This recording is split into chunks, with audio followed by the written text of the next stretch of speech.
is swung hard, hit deep in the air to left center field. Left fielder looking up. This ball is gone. A home run. One sticks and deals. Pitch called. Third strike.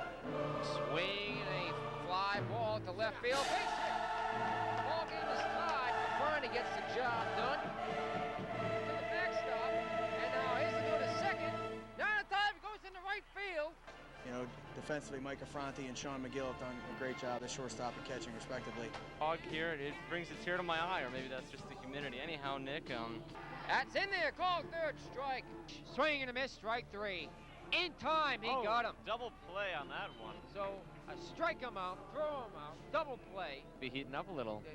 Perhaps if the score Might be seeing 8-4. a bench-clearing brawl one of these. The 1-0. Swing and a drive deep to left field. Way back. Run is being waved home. Oh my goodness, that's a great catch if I ever saw one. On the first double play.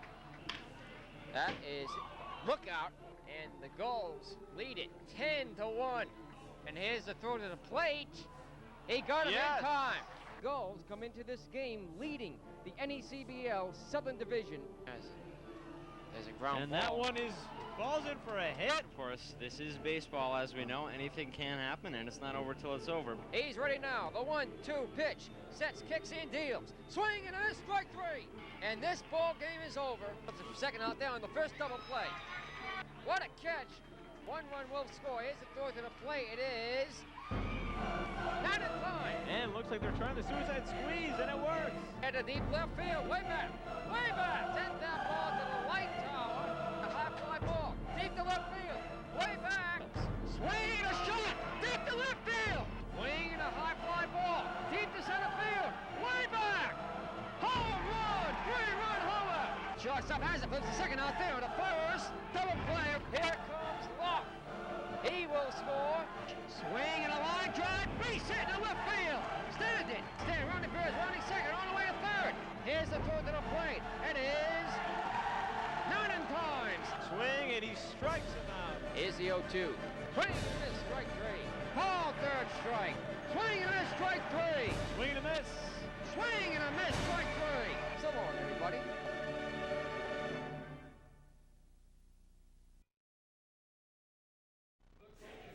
The manager is number 1, Greg Hunt, out of University, Connecticut.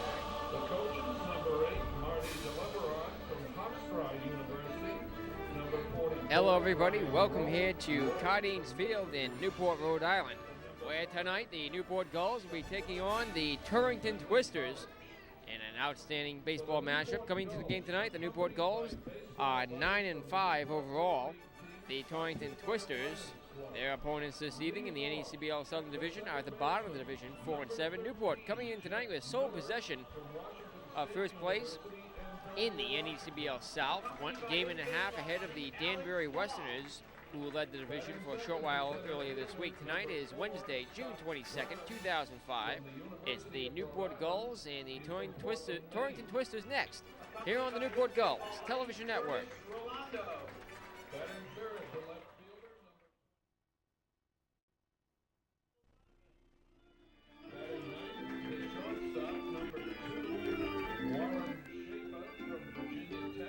Back in once again at Cardines Field in Newport, starting lineups tonight for the visiting Torrington Twisters. The Twisters coming into the game this evening are 4-7 overall. It's Jordy Snyder, the shortstop, leading off for Torrington. Batting second will be Mike Justice. He's the second baseman. In the third spot is the third baseman, Bobby Carlson. Batting fourth is the cleanup hitter, Stefan Wilson. Wilson's the right fielder. Batting fifth is Brody Gronkowski. Gronkowski is at first. The catcher is batting the sixth spot, Gerard Haran. Batting seventh is Andre Perez, the left fielder, and the eighth spot is Tyler Lowell, the designated hitter. And rounding out the order for the Torrington Twisters is returning twister Seth Eorg. You may recall from last year, folks, that both Seth and his brother Eli played on the team. Well, this year Seth is back for a second season in Torrington. Eorg's the center fielder. Their starting pitcher tonight is Adam Trent. Trent is making his first appearance of the season for the Torrington Twisters, so we have no stats on him. He's just recently joined the team. The head coaches for the Torrington Twisters is number 1 is Greg Hunt is the manager, and his pitching coach is Marty Deliveron. For the home Newport Gulls, leading off tonight will be new Gull Jeff Miller. Miller just joined the team a few days ago. Miller's the second baseman. Batting second will be center fielder Scott Brown. In third spot will be Zach Clem. Clem is the left fielder. In cleanup tonight will be Kyle Hankard. Hankard is in right. Batting fifth is Blake Church. Church leading the Gulls in average, and with enough games played to be in that position as the actual true leader of average for the Newport Gulls is Jim Murphy. However, Murphy's not been in the lineup lately, so it's Church batting .304 has the highest batting average. The Gulls overall don't have a great batting average. We'll talk more about that later.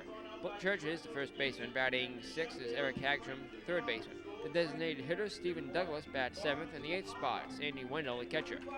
And Warren Schaefer will be at shortstop tonight, rounding out the order for the home Newport Gulls. Their starting pitcher, like his opponent, Adam Trent, Mike Laurie has never pitched in the NECBL. He's here tonight. He was just activated yesterday and joined the team last night at Torrington. This is a two-game series for the Newport Gulls and the Torrington Twisters. Newport Gulls took the first game last night away at Torrington, Connecticut, 3-2. It was Muldowney with the win in that game. And Mike Laurie, right-handed pitcher for the Newport Gulls, will be their new starting pitcher tonight in his first start in Gulls uniform here at Cardines Field. Newport Gulls have a team ERA of 3.85, one of the lower earned run averages in the league.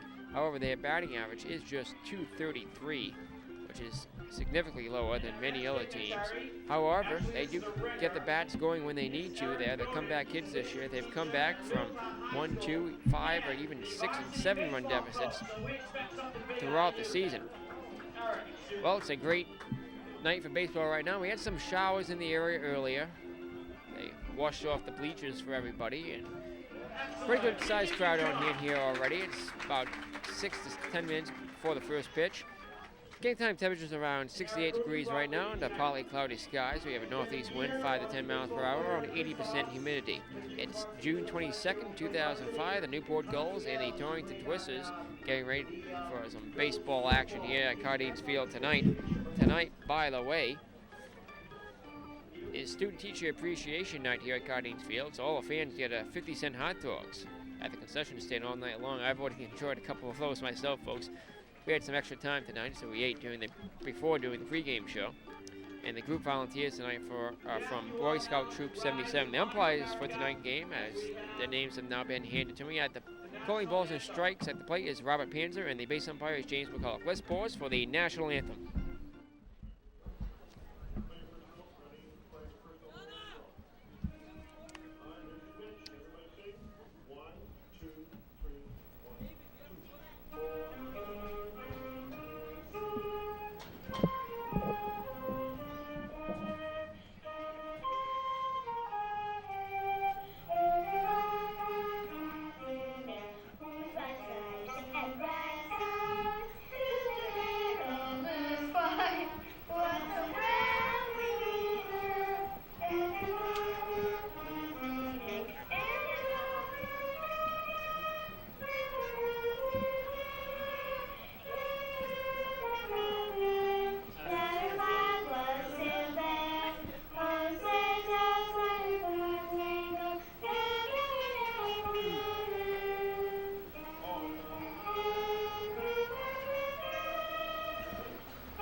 National anthem played here and sung here tonight at Cardines Field by a bunch of youngsters out there on the mound. Looks like about 30 of them, saxophones and pretty good voices.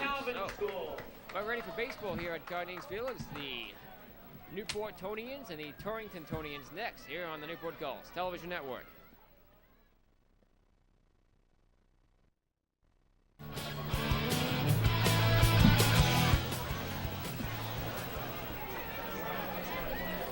Well, back here once again at Cardines Field in Newport. Newport Gulls are about ready to take the field and get things going in the top of the first inning.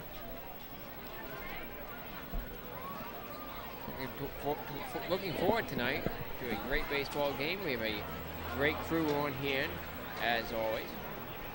Tigers TV crew, the Newport Gulls Television Network. Here to bring in this game tonight. Let's check around the other action around the league today.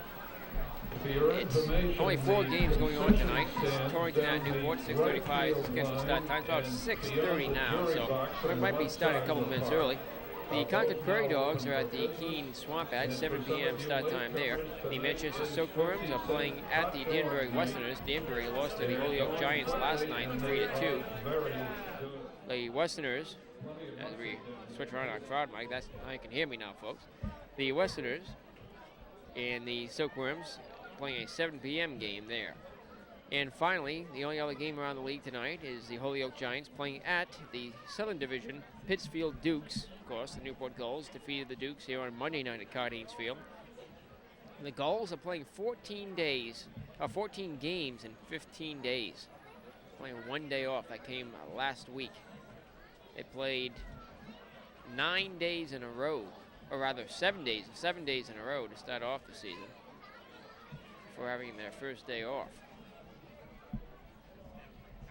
So this is the only game underway here at Cardines Field right now. The other 3 games all have 7 o'clock start times. We'll bring you Friday's game as well with the Newport Gulls here at Cardines Field, and I'll be traveling with the team on Sunday to Torrington, Connecticut to do the internet broadcast. I don't think we'll have that for you on the Newport Gulls television network. It probably wouldn't be that interesting without any cameras. Just a black screen and me yelling into the microphone. That's not too fun, folks. Well, filling up a couple of minutes of airtime here as we still await the Gulls to take the field. Leading off for the Torrington Twisters tonight will be Jordy Snyder. Snyder's their shortstop. He's batting .311 coming into the game tonight. He is leading the Twisters with 14 hits. Now, of course, the Newport Gulls and Torrington Twisters do have a lot of history over the last few years. In 2003, Torrington defeated the Newport Gulls in the division playoffs in the NECBL, keeping the Newport Gulls from their 3rd straight championship that year. The Torrington Twisters were defeated in the LDS later on in that playoff season. Newport defeated Torrington Twisters in 2004 as the Gulls now take the field. In 2004, the Gulls took 2 out of 3 games from Torrington. You may have saw a couple of those games in the Newport Gulls television network.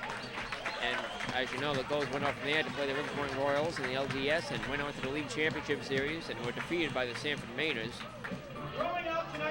The Gulls faring a little bit better this year to start off in the season. They have several new players who have joined them, as have the Twisters. Now, their record is just 4-7, but they're a better team than that. They have one of the best averages for a team in the NECBL. Many of their batters are batting above 300, or close to it. Matter of fact, tonight, 6 members of their starting lineup are all batting at or just about at 300. So, looking forward to a exciting game tonight. Almost ready for the first pitch. Still waiting for the batters to come into the batter's box. I don't know if they'll be starting right at 6:35. It's about 6:32 right now. Typically, they've been starting too early for us. This time, they're not starting early enough. Well, it is Mike Laurie out on the mound for the Newport Gulls. Laurie, out of Villanova College. Laurie, his hometown is Gillette, Pennsylvania. 6'7", stands very tall on the mound. 220 pounds. Takes a few practice pitches out there. He's a right-handed hurler. Has a fastball, curveball, changeup, and occasionally throws a slider. Defense for the Newport Gulls, it's Church at first, Miller at second, Schaefer at short, and Hagstrom as a third baseman. Andy Wendell behind the plate tonight as a catcher for the first time since the start of the season. Michael LaFronte and Sean McGill were both back for the 2nd season here in Newport, been playing in every game since the season began. They both have the night off tonight.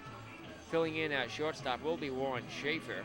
Schaefer playing short for the first time this season with the Gulls, so hopefully he won't be rusty at that position. Won't have too many errors.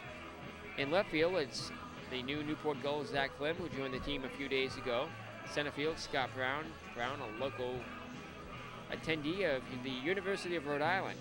So right down the street from here, across the bridge. few more practice pitchers out there on the mound now, and we're almost ready for baseball here. As batter up, shouts the home plate umpire. It is calling balls and strikes behind the plate, Robert Panzer, and the base umpire is James McCulloch. Number 10, Jordy Snyder. Jordy Snyder, right-handed batter, comes up to the plate. Snyder has 3 runs batted in, 14 hits. Once again leading the Twisters.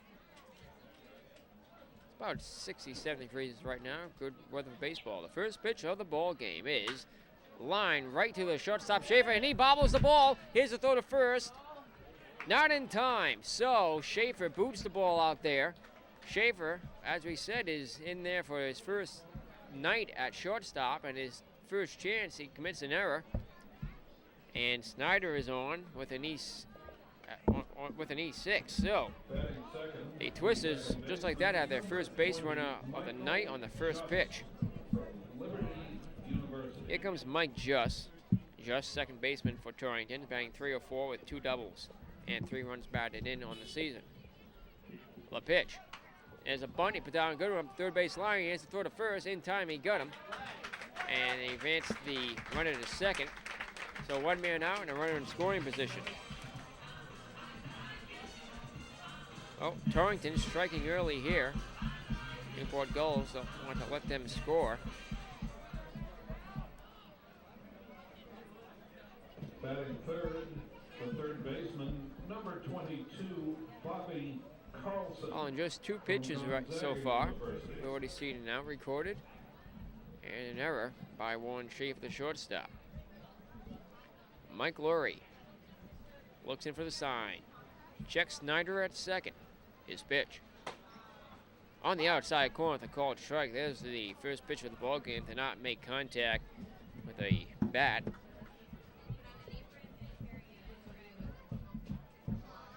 Can't tell you anything about Lurie's stats, as we don't have any. We didn't know he was going to be added to the team so quickly. His next delivery is on the outside corner, called strike. The count's 0-2. So Mike Lurie, sort of a surprise addition for the Newport Gulls, as his opponent tonight, Adam Trent. Lurie ahead of Just, no balls, 2 strikes. He looks in, checks the runner at second. And now stares Snyder back to the bag. Outfield playing fairly deep. Infield takes a couple of steps back. Lurie from the belt to the plate, and it's missing. Up and away, ball 1. The count's 1-2.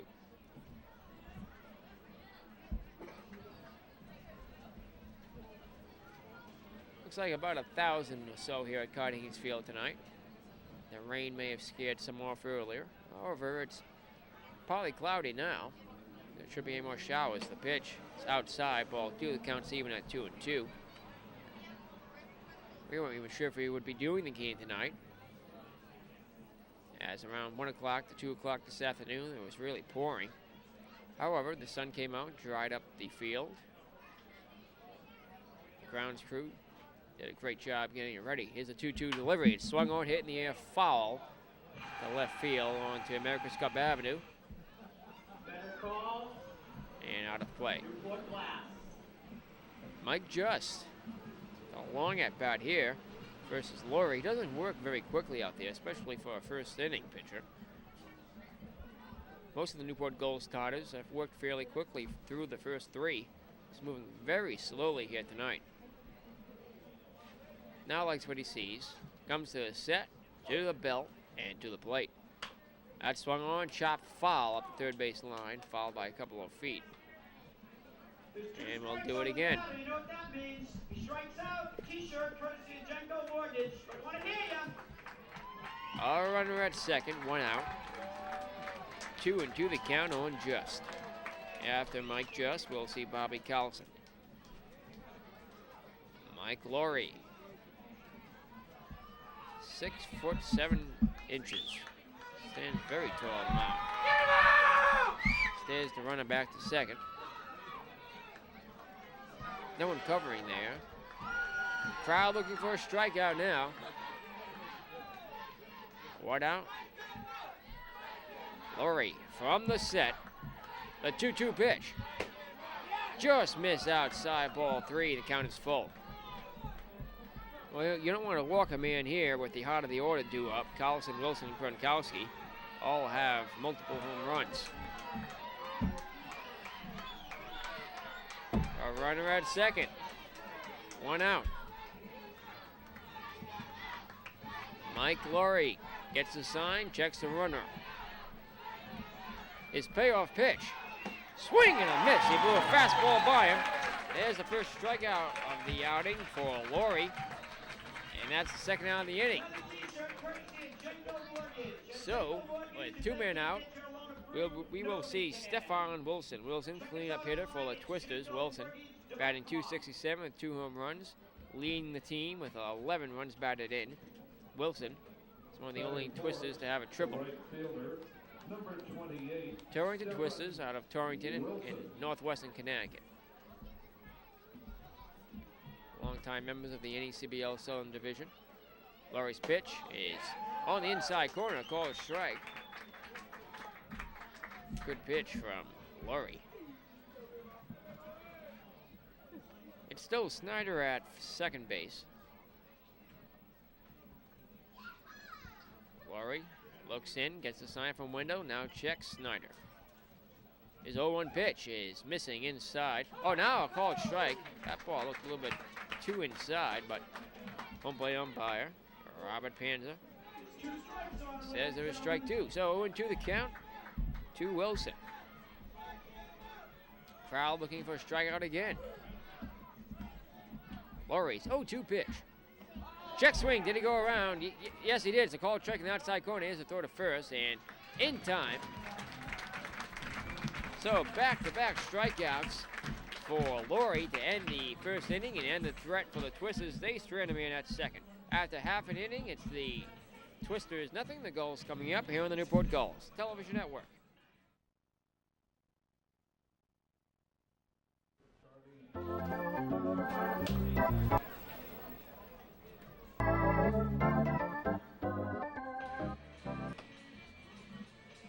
And back here now at Cardines Field in Newport. Leading off for the Newport Gulls will be Jeff Miller. Recently joined the team as a .235 batting average thus far on the season. Other action around the league today, as we mentioned before, it is the Concord Curry Dogs at Keene getting underway in about 15 minutes, along with the Silkworms at the Westerners and the Giants at the Dukes. Last night, Newport defeated Torrington 3-2. The Danbury Westerners fell to the Holyoke Giants 3-2. Pittsfield Dukes defeated the Vermont Mountaineers in an interleague game 6-4. Keene Swamp Bats defeated the Lowell All-Americans 3-1. Sanford Mainers in a doubleheader versus the Curry Dogs took both games, defeating Concord 3-1 in the first and 7-4 in the second game. Keene Swamp Bats are now 10-1. They've won 8 games straight and have a 3.5 game lead in the Northern Division over Sanford, Holyoke, and a 5.5 game over the Vermont Mountaineers, followed by Concord and Mill City rounding out the division in the north. From the stretch, the pitch, it's up and away with a fastball, ball 1 to Jeff Miller. Adam Trent, 6'6", another tall pitcher out there on the mound. Trent, 190 pounds, throws from the stretch, and the pitch is missing inside, ball 2, the count's 2-0. Trent, out of Walters State Community College, comes from Chattanooga, Tennessee. The righty's next delivery is off the catcher's gear to shin pad. 3 balls, no strikes to Jeff Miller. Well, he's working a lot more quicker than Mike Laurie. He stretches and deals. Up and away, ball 4. So, get to see a strike from Trent as Miller takes a leadoff walk, and the Newport Gulls get their first man on base. Here comes Scott Brown. Brown batting .293. Number 4, Scott Brown, coming into the game tonight. University of Rhode Island. Brown batting from the left side of the plate. Takes the first pitch. Ball 1 outside. Here comes the catcher out. Haran to direct with his pitcher.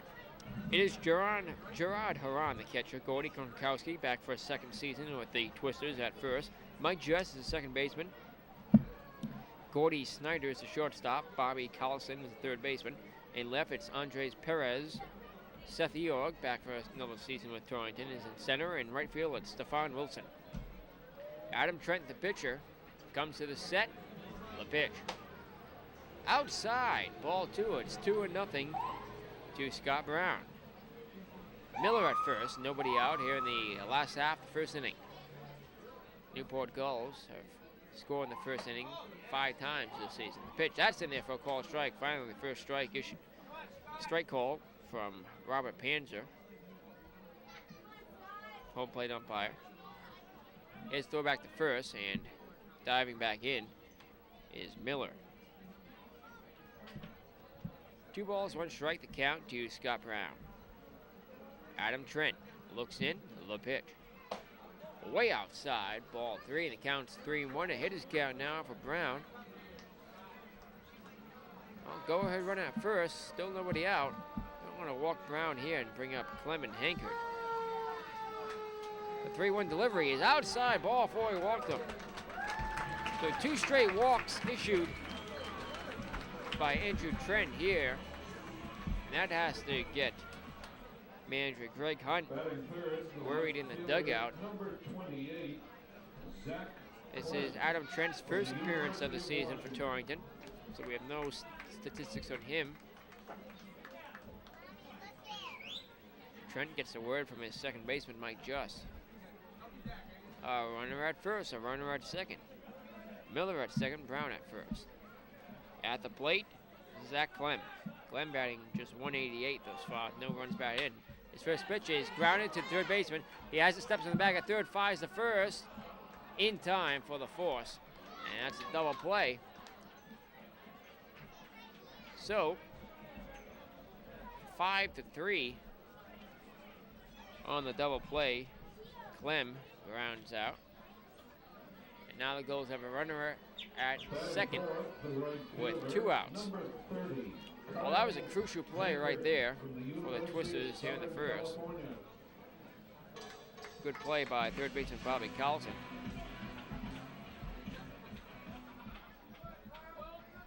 Here's the cleanup hitter, Kyle Hankard. Hankard batting .250 with 1 run batted in. The pitch. Right down the middle in there with like a changeup. Counts 0-1.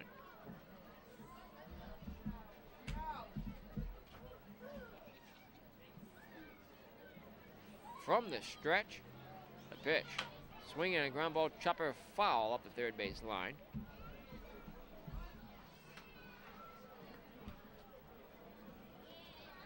Oh, and 2 the count to Hankard. Adam Trent 1 pitch away from getting out of this first inning. He's walked 2 batters. And a key double play turned here. Trent with the pitch. Called, third strike in the outside corner. Hankard knew it. He retreats to the dugout, and that'll do it for the Newport Gulls here in the first. They strand a runner at second. We've played 1 full here at Cardines Field. Still no score here in the Newport Gulls Television Network.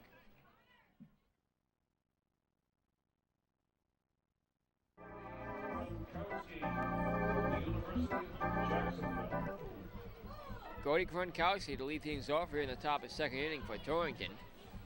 Mike Lurie's pitch is outside, ball 1. It's 1-0.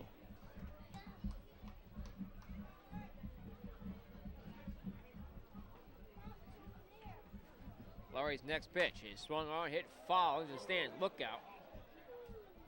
Fan with the glove tried to make a play on it and missed it. And everybody looks all right over there.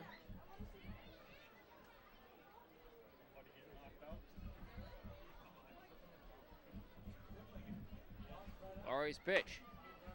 Missing outside, ball 2. 2-1 the count on Wilson.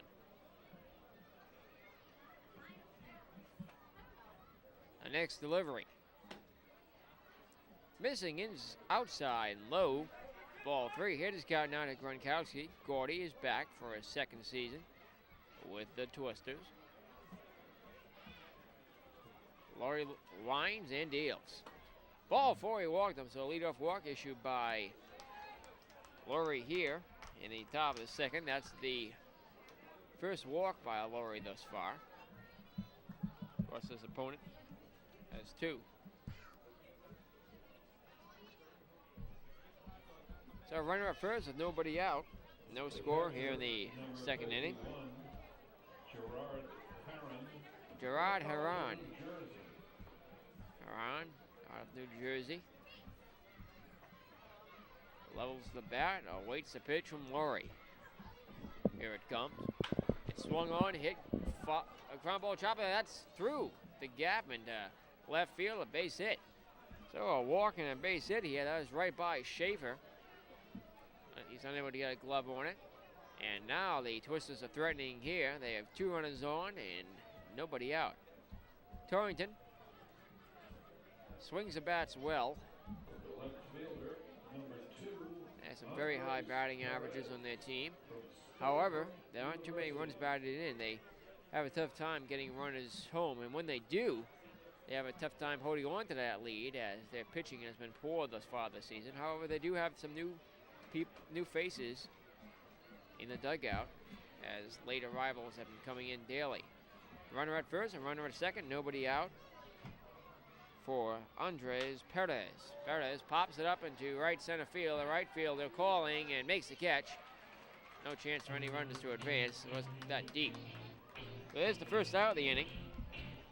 Perez flies out to right. And we'll see Tyler Lowell. Lowell, designated hitter. Lowell Twisters. Batting .091. On the season, he has just 1 hit.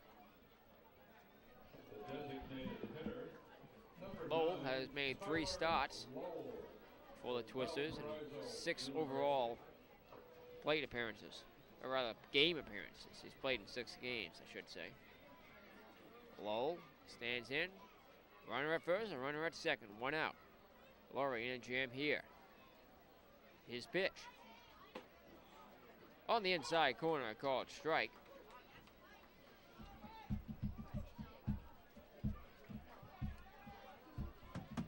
No balls, 1 strike to count.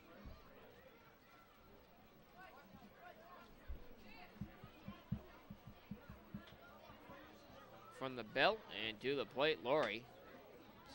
Check swing, he didn't go around. The pitch is up and inside with the ball. Counts even at 1-1.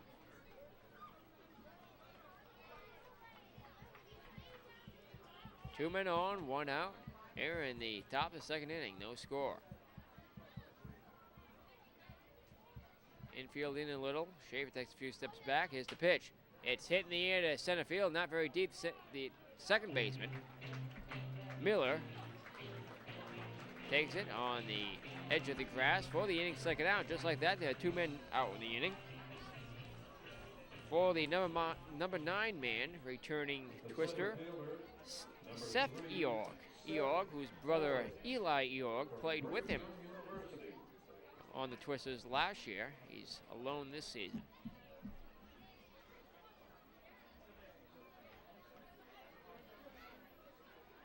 Eorg stands in.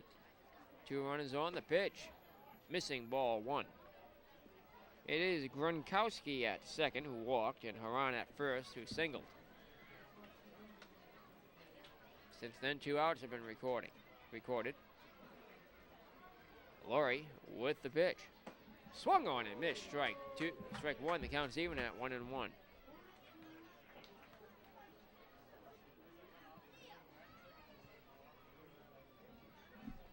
Very good crowd on here already here at Cardines, and still more coming in on a Wednesday night. Laurie's pitch. Swung on, hit in the air to right field deep. The right fielder looking up and makes the catch for the other. He ties the side.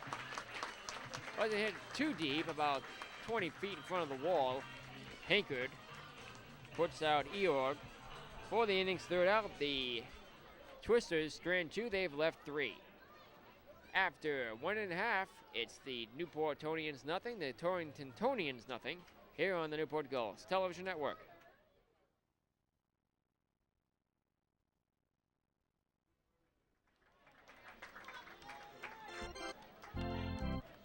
Blake Church lead things off here in the last half of the second. He swings and misses the first pitch on the outside corner.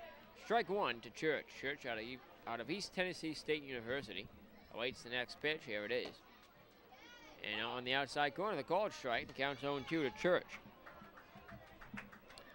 Blake Church has the highest batting average on the Gulls. That pitch is swung on, hit foul around the plate area. He stayed alive. The count remains 0-2. Adam Trenton working very quickly off the mound. Doesn't like to have much of delay between his pitches. Very fast motion too. The pitch just missed outside, ball one. The count's 1-2. He gets that sign, and then he just snaps right into his motion. A moment later, the pitch arrives at the plate. His next delivery is swung on, hit in the air, foul, back and out of play.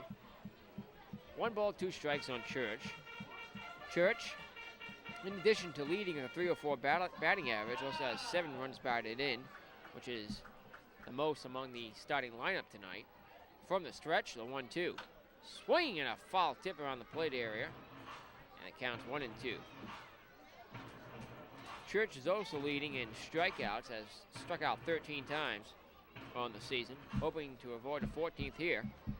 However, he's also leading in hits for the Gulls with 17.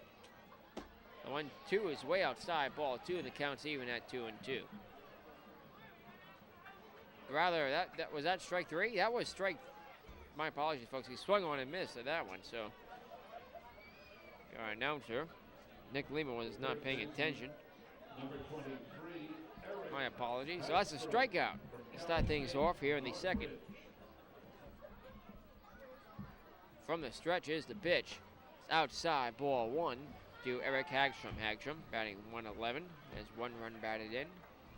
All the ones for Hagstrom. Hasn't had many plate appearances.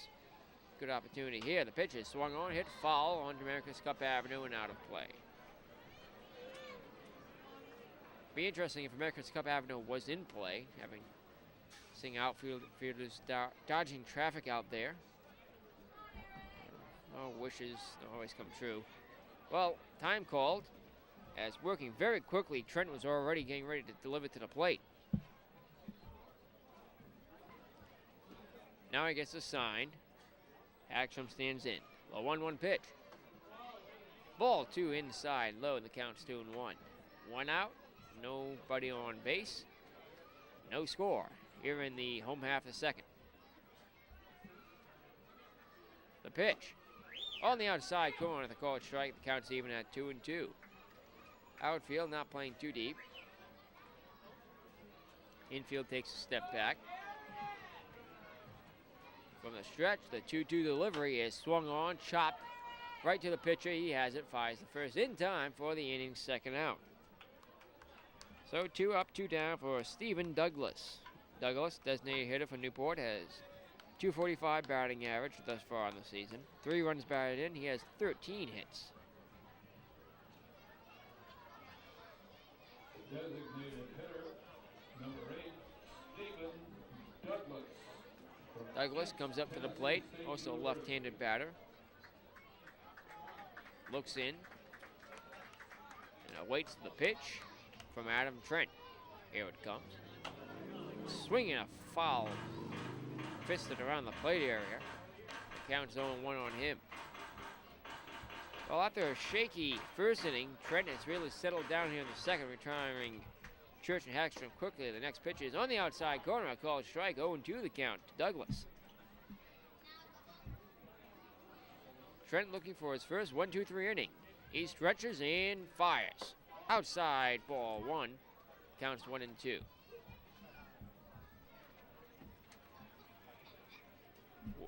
The next pitch. Swing and a foul tip. Just nicked it around the play area to the backstop, and he stayed alive. It's amazing how fast Adam Trent works out there. He almost tripped over the rubber out on the mound as he kicked the dirt around. He's waiting for the batter. Here's his 1-2 pitch. Swing and a miss, strike three. Third strikeout of the game for Adam Trent. The second time today, he's ended an inning with a strikeout. The Newport Gulls do not score, and they send no one on base. 1-2-3 inning for Adam Trent. Here in the second, we go to the third inning. Still no score here in the Newport Gulls Television Network.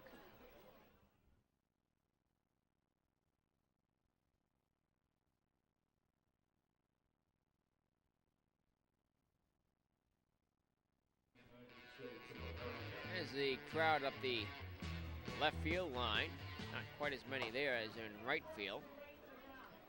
Smaller grandstand out there. Well, it's been filled up already once this season. We had 2,700 on Friday night. The Gulls will be playing their second Friday night game of the season this Friday, June 24th. Team USA will be coming here on July 4th, and that'll be a sellout for sure. And the All-Star game, of course, on July 24th later on this season, and tentatively the playoffs. Here in the top of the third inning, it's the top of the order due up. Gordy Snyder. He bunts foul up the third base line. Snyder, who reached on error by the shortstop Schaefer, is the last time up to the plate. In a hole now, 0-1, Mike Laurie.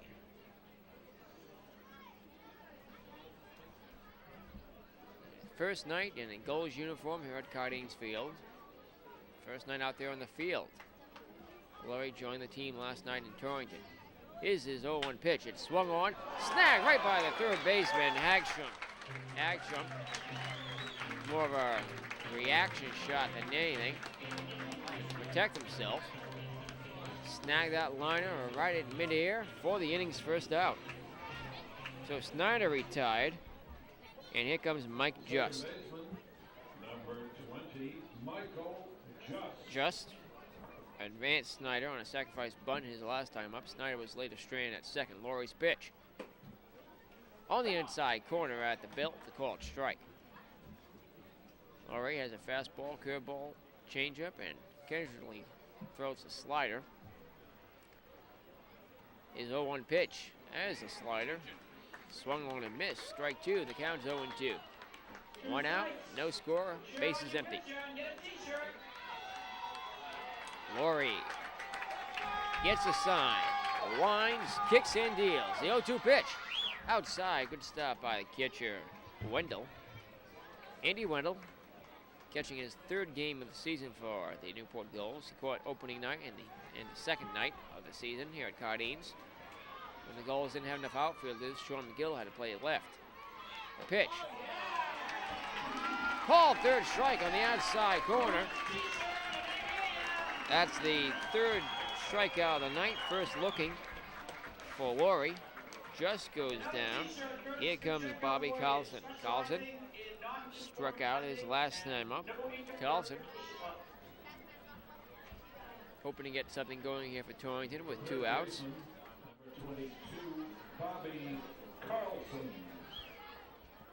Let's see what he can do.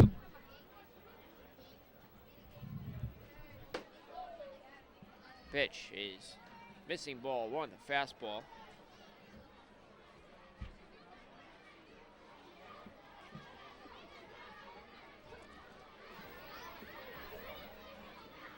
The pitch.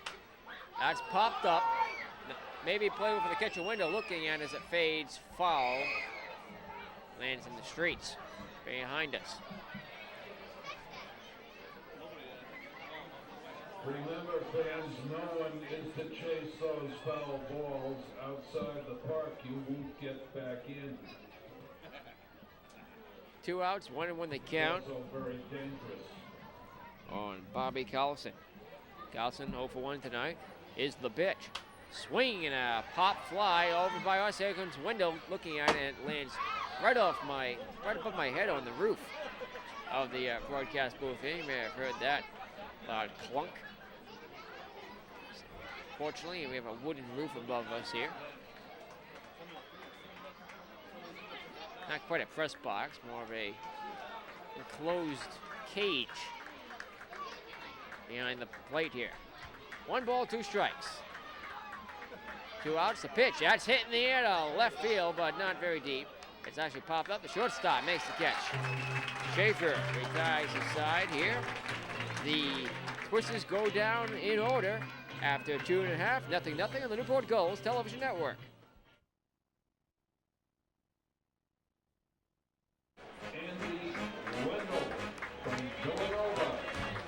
Andy Wendell, who's batting .200 on the season thus far, stands in at the plate. First pitch to him is outside, ball 1. Or my apologies, that's called strike. The 0-1 pitch. Again on the outside corner, strike 2. 0-2 the count to Wendell, who has 11 strikeouts in the season. He doesn't even have that many plate appearances. Wendell has appeared in 10 games for Newport. Pitch outside, ball 1. Tonight's their 15th game of the season. Newport is 9-5 overall. The 1-2 pitch to Wendell. Swung on and missed. Strike 3, Wendell retreats to the dugout. That's the 4th strikeout already for Adam Trent. Here comes Scott Brown. Or rather, I should say, Warren Schaefer. Warren Schaefer, bottom of the order for the Newport Gulls, number 9 hitter. Schaefer batting .146. The pitch. On the outside corner, called strike. The foul ball early in the inning that landed off the backstop. Rolled right behind our control room, which is below us here. Here's the next delivery. Swung on and missed. Strike 2. The count's 0-2 to Schaefer. Well, our graphics engineer, Chris Salisbury, made a pretty good play to snag that ball as it rolled off the roof. So he gets a souvenir. Here's the 0-2 delivery. It's outside, ball 1. The count's 1-2. 1 out, bases empty. Still no score here in the 3rd.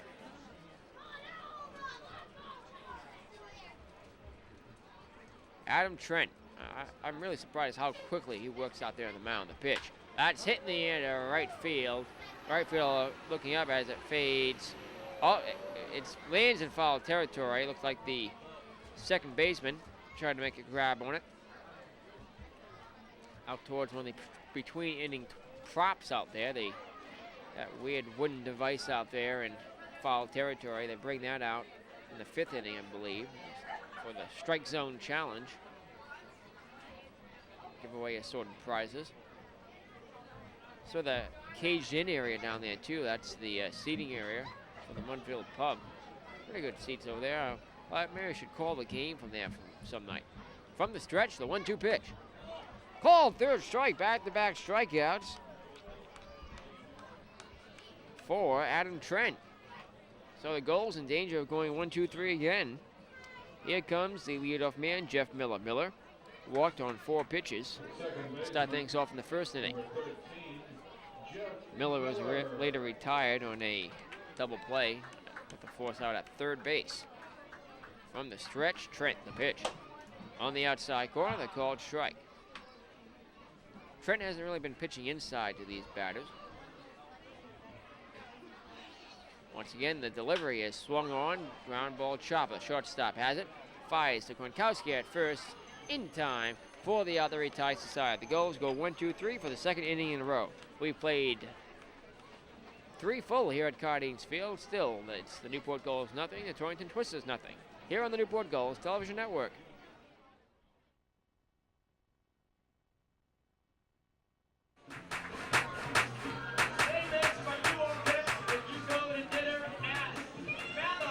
Back here now at Cardines Field. See if we can get a shot of that thing in right field. I don't know what our camera guy's doing out there. There it is. Let's see it on your screen. So they bring it back. It's that strike zone challenge.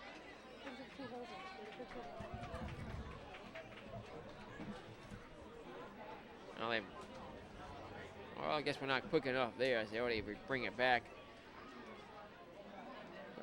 I don't know what. Let's ask our audio technician what he won. Do you know what he won?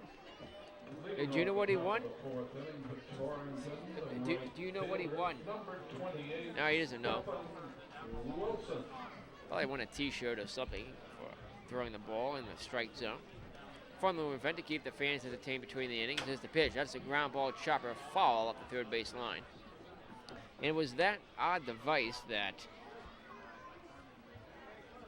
the second baseman, Mike Just, nearly ran into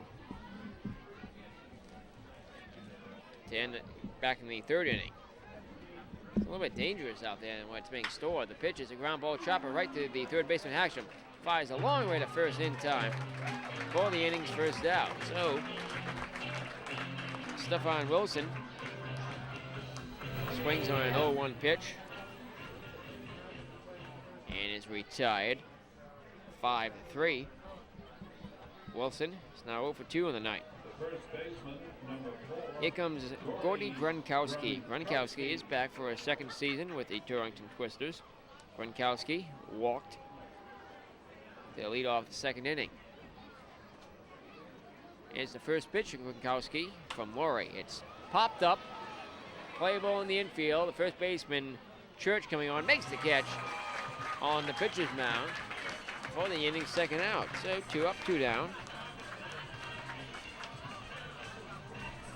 for Gerard Haran.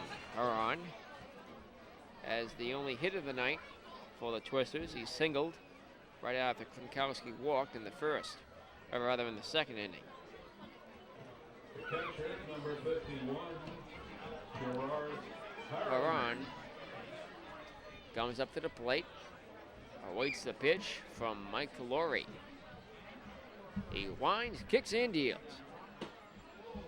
On the outside corner, the call strike, and the count's 0-1. Laurie, 6'7", 220 pounds, out of Villanova. He winds and deals. Pitch on the outside corner again for the strike. The count is 0-2 to Laurie. Crowd looking for a strikeout. 2 outs. Is 0-2 delivery. Ball 1 outside. 1-2 the count. Well, it's been a boring night for the outfield out there. Seen a lot of ground ball outs this evening. 2 strikeouts by each pitcher. 2 men out, base is empty. Here in the 4th inning. Laurie with the 1-2 pitch. Up and away, ball 2, and the count's even at 2-2. Stands continue to fill up here at Cardines. The lights are on now. Some dark clouds overhead. Hopefully you won't see any showers. The 2-2 delivery is ball 3 in the dirt. Good stop by the catcher window. Full count, 2. Haran. Gerard has a .314 batting average, 7 runs batted in, 2 home runs. The payoff pitch, ball 4 outside. He walked on it. He saw a good shot of the light towers. They are indeed on fully. I wasn't lying to you folks. And now a runner at first with 2 outs. That's the tying run on. Haran has reached base for the second time tonight. He singled in the second. Here comes Andre Perez. Number 2, Andres Perez. Perez flew out to the right fielder Hankard back in the second inning for the first out in that inning. He comes up to bat now with Haran at first. Laurie fires in. It's on the ground to the shortstop. He has it, flips easily to the second baseman Miller. Foley out there, he ties the side. The Torrington Twisters strand another base runner. They do not score. After 3 1/2, still no score in the Newport Gulls television network.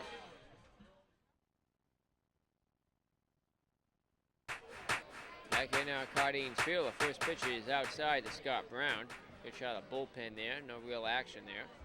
This is a pitcher throwing a few warm-up tosses. Nothing too spectacular. 2-0 the count to Brown, who walked back in the first inning. There was a pair of walks issued to Gulls in the first. They could not take advantage. 3-0 the count to Brown. Adam Trent has a no-hitter going here into the 4th inning. His 3-0 pitch on the outside corner, just clipped it with a called strike. The count's 3-1. Hitters count now for Brown. He'd like to get the first hit of the night for the Gulls and break up this no-hitter. The 3-1 is fouled to the backstop off our camera position. However, our director tonight, Tom Lima, did a great job in installing it, so it maintains its vision. From the stretch to 3-2 is called. 3rd strike on the outside corner. Brown didn't like it, retreats back to the dugout. Here comes Zach Klim. Klim ground to a double play. 3rd baseman to the 1st baseman. 5-3 is last time up. Klim batting from the right side of the plate. He has a 188 batting average. Down a couple of notches now. From the stretch, Trent the pitch. Called strike on the outside corner, and 0-1. 1 out, still no score, and the bases are empty here in the home half, the 4th inning.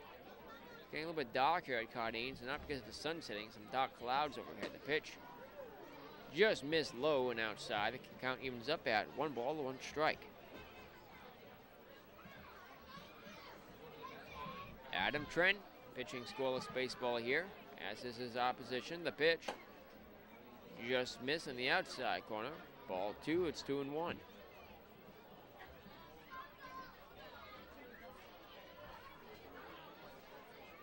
The delivery is in the air for a called strike and off-speed pitch. And the count's even at 2-2.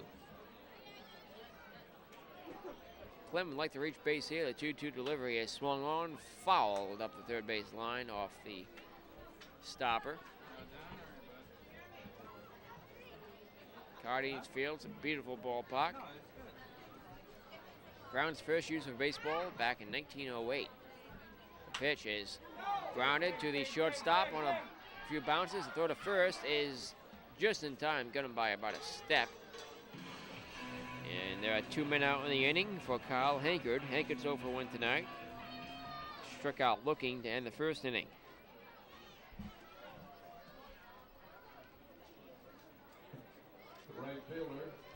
The actual backstop was constructed, they estimated, between 1912 and 1915, in that range, and the stadium around it was built in the 1930s. 1936 pitch is missing the ball, counts 1-0 to Hankard. So a very historic ballpark here. We love coming here to bring these games to you. The pitch outside, ball 2-0. We've just recently installed the new light towers a few years back. New dugouts on the way, possibly for next season. They still need the infield to be redone.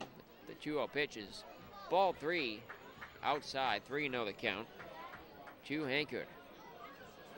So Trent, who's been fairly steady since that double play in the 1st, falling behind Hankard here. The 3-0 pitch. Strike called on the outside corner, just below the belt. It counts 3-1. The left field bleachers were recently renovated and opened for opening night this season. The 3-1 pitch is swung on and missed, strike 2. And it'll be a full count to Hankard. That added about 800 to 900 seats up there on the 3rd base line. So the total seating capacity here at Cardines Field is now close to 4,000. The payoff pitch is grounded, a chopper. Goes into center field. There's the first hit of the night for the Gulls. Hankard with a hot hit chopper. Took about 3 bounces into center field. Hankard in at first. That breaks up the no-hitter here in the 4th inning. Here comes Blake Church. Church, hope they get something going here for the Newport Gulls with 2 outs. They have a runner at first. Still no score. Adam Trent.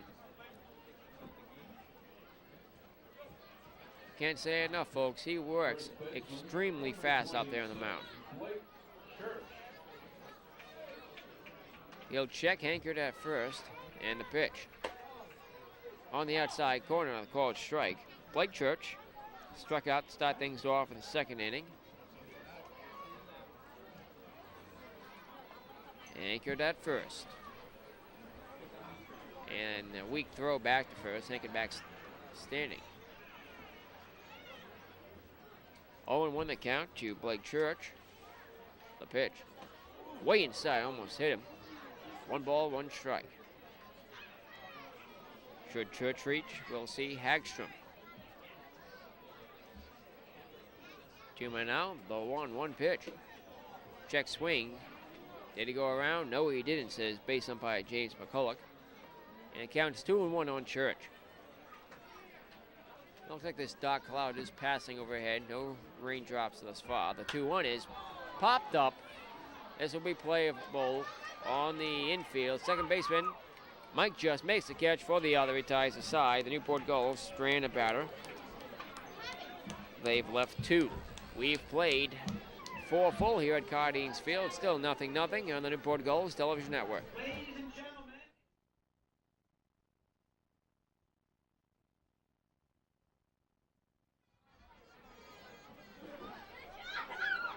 Leading off the top of the 5th inning for the Torrington Twisters. Well, back here now at Cardines Field. So you go to the top of the 5th inning. It is Tyler Lowell, who was 0 for 1 tonight, flew out to right field, back in the second. Lowell takes the first pitch on the outside corner at the called strike. Lowell has 1 hit thus far in the season. Mike Laurie still pitching shutout baseball here in the 5th. The pitch right down the middle with a strike at the knees. 0-2 the count on Lowell. 2 strikes. I can't hear ya. Laurie looking in. Crowd looking for a strikeout. The 0-2 pitch. Ball 1 outside. It counts 1-2.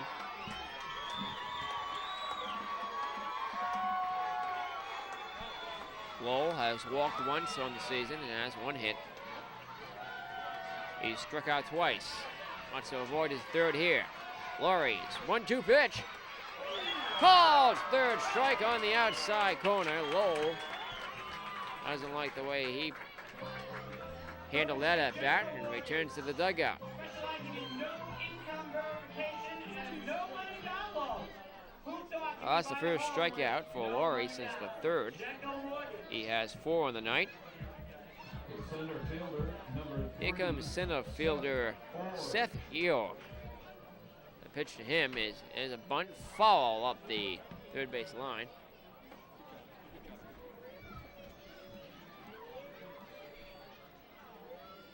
And my brother Tom Lima, our director, has joined us here up in the broadcast booth. How you doing, Tom? I'm fine. How you doing, Nick? Shouldn't you be down there directing? Oh, I have our graphics guy taking over for a second. He's learning how to direct tonight.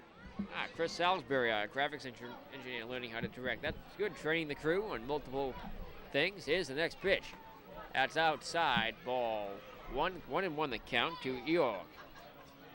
It's all volunteer crew here in the Tigers TV crew. So we try to train everybody at every position, camera, graphics, audio. It's a big, complicated organization. The pitch is hit in the air to right field. The right fielder looking up, trailing it, and makes the catch about 10 feet shy of the wall. That is hit out by the 340-foot mark in right center. Eorg is retired. Eorg does have some power, as does his brother Eli. So, that's the first hot hit ball given up tonight by Mike Laurie.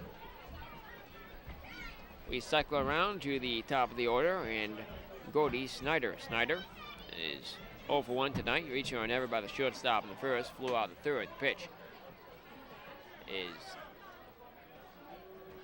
in there for a strike as Snyder unable to pull the bat away. Torrington does bunt a lot. They're a good base running team. They make a lot of defensive errors. The 0-1 pitch. That's hit in the air to left field. Not too deep and shallow left. Clem makes the catch for the out that retires the side. That's the second 1-2-3 inning of the night for Mike Lurie and the Newport Gulls. We go to the home half of the fifth. Still no score on the Newport Gulls Television Network.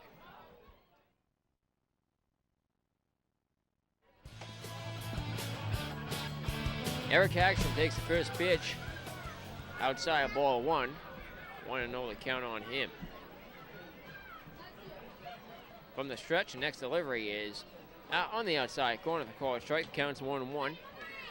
Here in the bottom of the fifth inning at Cardines Field, still no score. Hagstrom 0 for 1 tonight, ground out.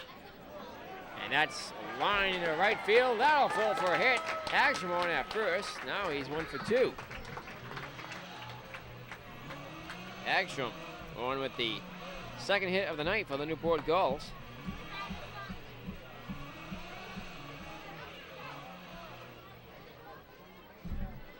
So, a runner at first. And coming up to the plate is Stephen Douglas. Douglas struck out swinging in the second inning. Douglas batting .245, 3 runs batted in. The pitch, good bunt up the first base line, but he will be out at first and does get the job done, advancing Hagstrom to second. So the Gulls now have the go-ahead run in scoring position with one out here in the fifth. And for the first time tonight, Adam Trent is in a pretty good jam. Back in the first inning, he did issue 2 straight walks to start off the game. The Gulls had runners at first and second. However, Zach Clem immediately thereafter ground into a double play. And that threat, here comes Andy Wendell. Wendell struck out his last time up. The pitch is lined into right field. This ball will be caught. Right fielder Stefan Wilson makes the catch for the inning's second out.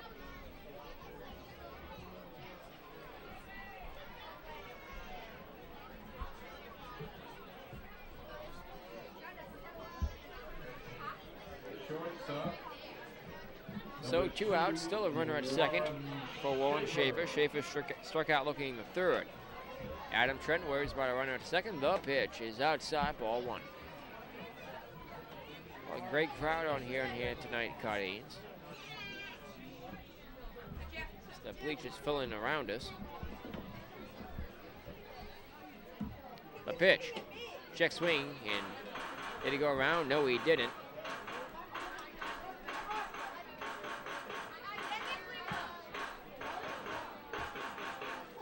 Fans in the stands recognize me, Nick Lima, yours truly, play-by-play announcer for the Newport Gulls. I guess I'm a celebrity now, folks. A 2-0 pitch to Warren Schaefer. Here it is. Outside, ball 3, and the count's 3-0. Runner at second. Eric Hagstrom. At the plate, Warren Schaefer. 3 balls, no strikes, 2 outs. Trent with the pitch. That's on the inside corner, called strike. And the count is 3-1.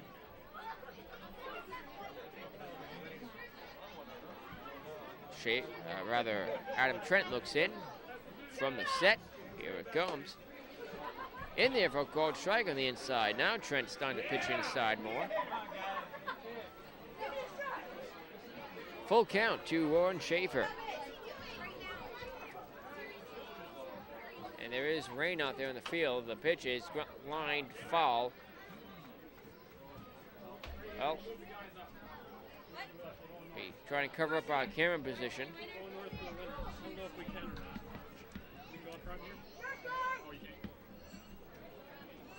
Full count, 2 outs. Rain is starting to come down here at Cardines Field. The pitch, that's hit foul up and right. Some of the fans are starting to go for cover in the stands. Well, those ominous clouds are now producing a little spot shower here. You can see it now. As we scurry to cover up our camera position. Many of the fans running for cover here at Cardines. Very light shower overhead. Hopefully it won't last too long. Don't see the sun anymore. It's all cloud cover now. Runner at second, full count, 2 outs. No score. The payoff pitch. Swing and a line shot right to the third baseman, who makes the catch for the out that retires the side. The Newport Gulls strand another base runner. They do not score. After 5 full, rain's starting to come down here lately at Cardines Field as we continue on the Newport Gulls Television Network. Everyone's favorite race. Well, the rain's letting up now. It's a very brief little shower. There's a pitch to Just. It's in there for a called strike. Mike Just. 0 for 1 tonight and a sacrifice bunt in the first. Struck out looking in the third. Out for another 6th inning of work is Mike Laurie. The pitch on the outside corner, called strike. Counts 0-2.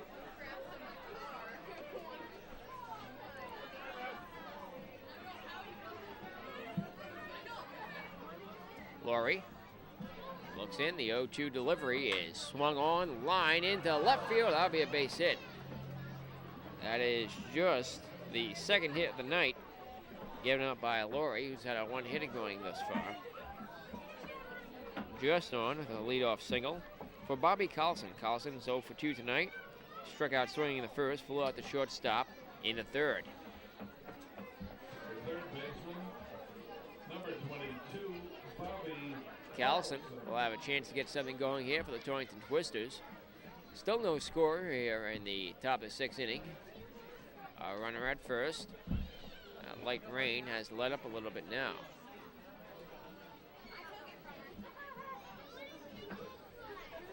Laurie, the long look in, now comes from the set. Is a throw to first, and back standing is Mike Just. Laurie does not work as quickly as Adam Trent does. Probably not even half as quickly. Doesn't work slowly, just Trent works just that fast. Here's the pitch.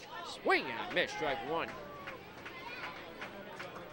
Just thought about going there, but quickly retreated as the fastball was in there for a strike.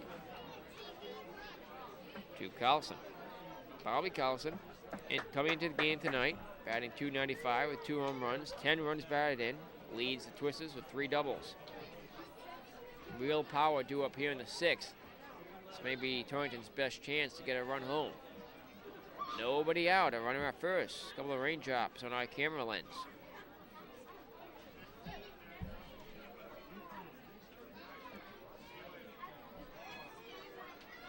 There's a light mist in the air here at Cardines Field now. See a little break in the clouds and blue sky still up there. The sun will be setting shortly. It's about 10 minutes to 8. Third longest day of the year. The pitch. Swung on and missed, strike 2.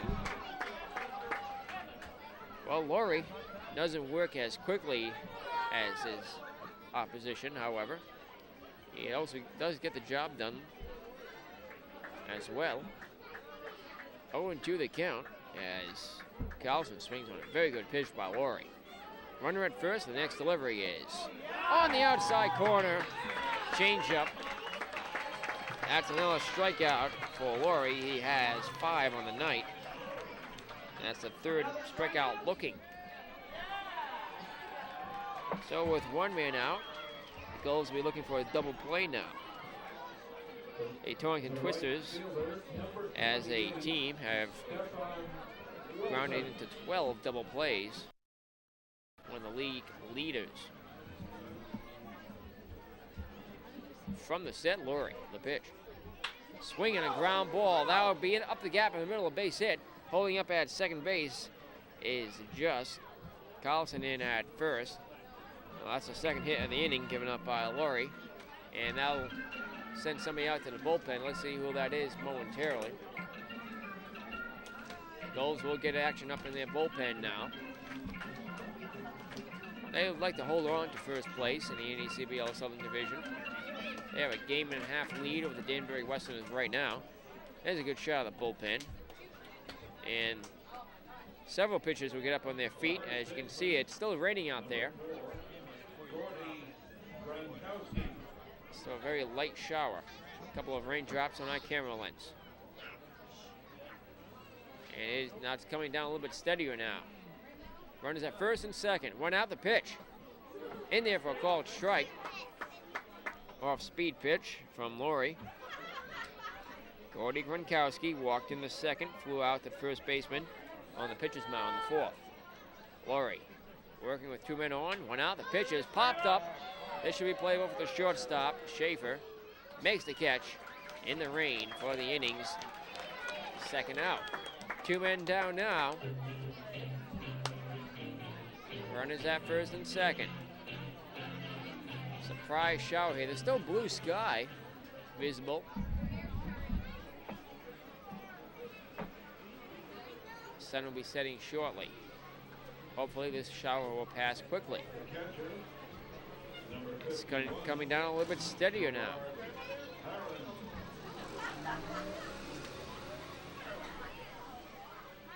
Two men on, 2 outs, no score.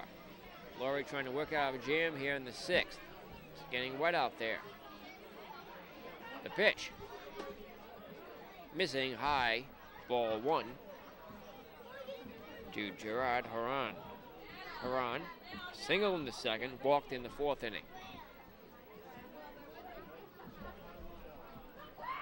Laurie checks the runner at second. His pitch. Missing inside, ball 2, the count's 2-0. Rain coming down a little bit steadier now. Hopefully we won't go into a rain delay. See what happens. A 2-0 delivery is swung on, ground ball chopper that should end the inning. Schaefer has it, flips to Miller for the out, retires the side. The Twisters strand 2, they've left 6. Still no score after 5.5 complete here at Cardines Field on Newport Gulls Television Network.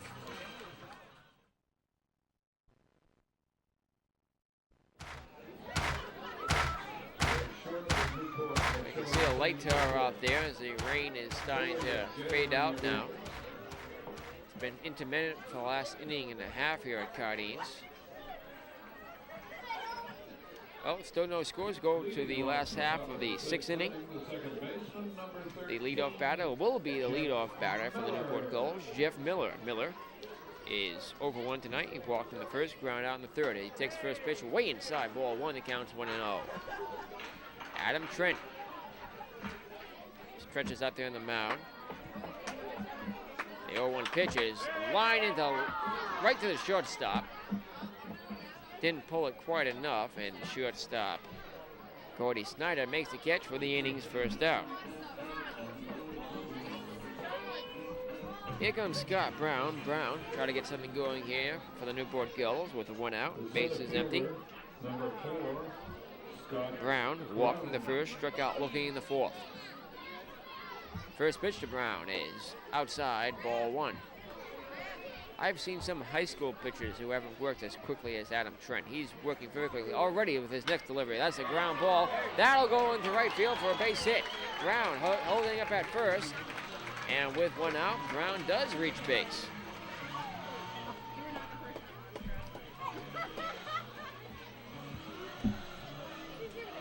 The Newport Gulls now have a runner at first with just 1 out. Brief comments out on the mound between the catcher Horan and his pitcher Trent. Runner at first. Adam Trent will continue to work quickly here in the 6th as the rain tapers off. It's a brief passing shower. A pitch. Outside, ball 1. He didn't go around. He managed to check the swing. So Brown standing in at first.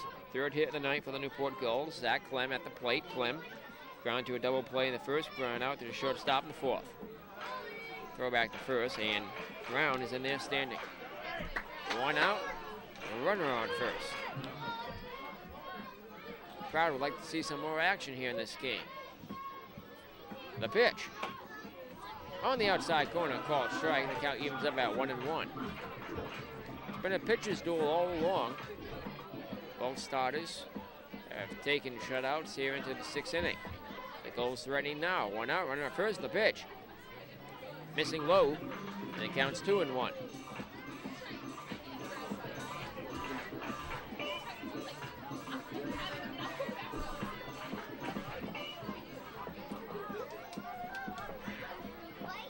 Adam Trent looks in.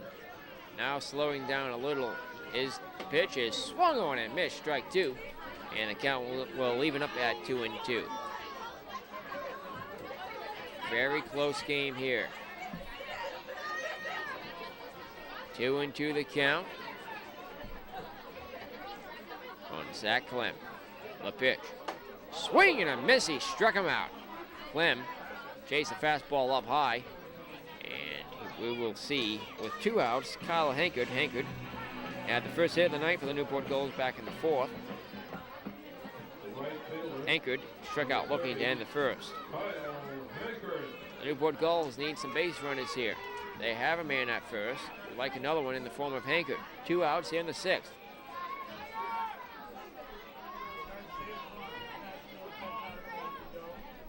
Seven strikeouts on the night for Trent as his next delivery is in there, missing ball 1.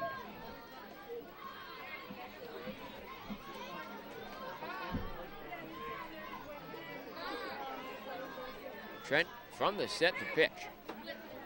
Missing high, ball 2, and the count's 2-0 to Hankard. Well, we managed to protect our equipment from that shower, and it seems to be drying out there now. 2 outs. 2-0 the count on Hankard. The pitch, swing and a pop-up, should end the inning. The first baseman coming on and makes the catch. For the other, he ties the side. The Newport Gulls strand Scott Brown at first. They've left 4 on the night. We've played 6 full here at Cardines Field. It's the Newportonians nothing, the Torrington Tonians nothing here on the Newport Gulls Television Network.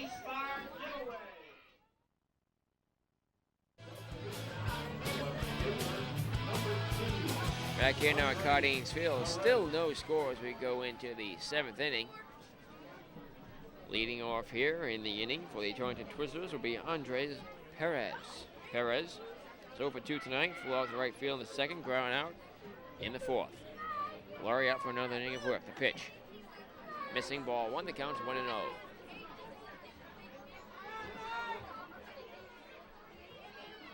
Laurie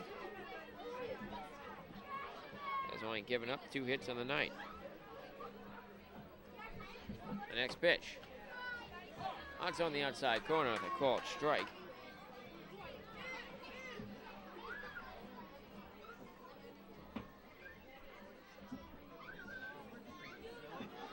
Well, still no runs have scored as we are now here in the 7th inning, the latter innings of the game. The pitch outside with a ball with 2-1.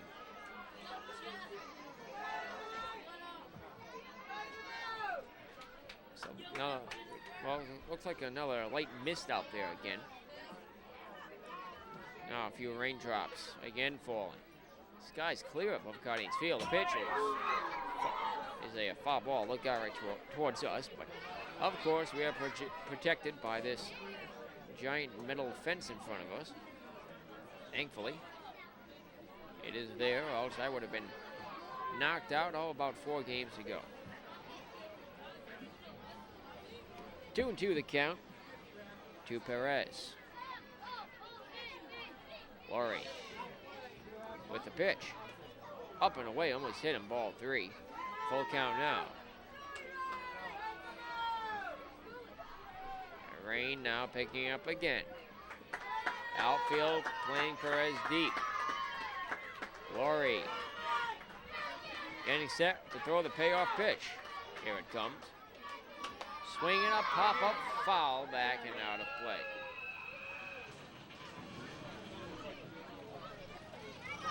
Full count on Perez, who's 0 for 2 tonight. After him, we'll see Lowell and Seth Eor.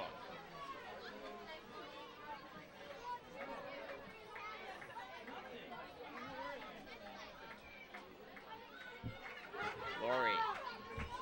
A long look in. He's working very slowly in this game. It's his first stop in the Newport Gulls uniform, first appearance for the Gulls. The pitch is on the ground. The shortstop, Schaefer, has it. Fires first. In time for the inning's first out. 1 up, 1 down. For a 6-pitch at bat to Perez. Here comes Tyler Lowell. Lowell is also 0 for 2 tonight. He flew out to right field back in the second inning. Started off the fifth inning, striking out looking. One of 5 strikeouts tonight that Laurie has issued.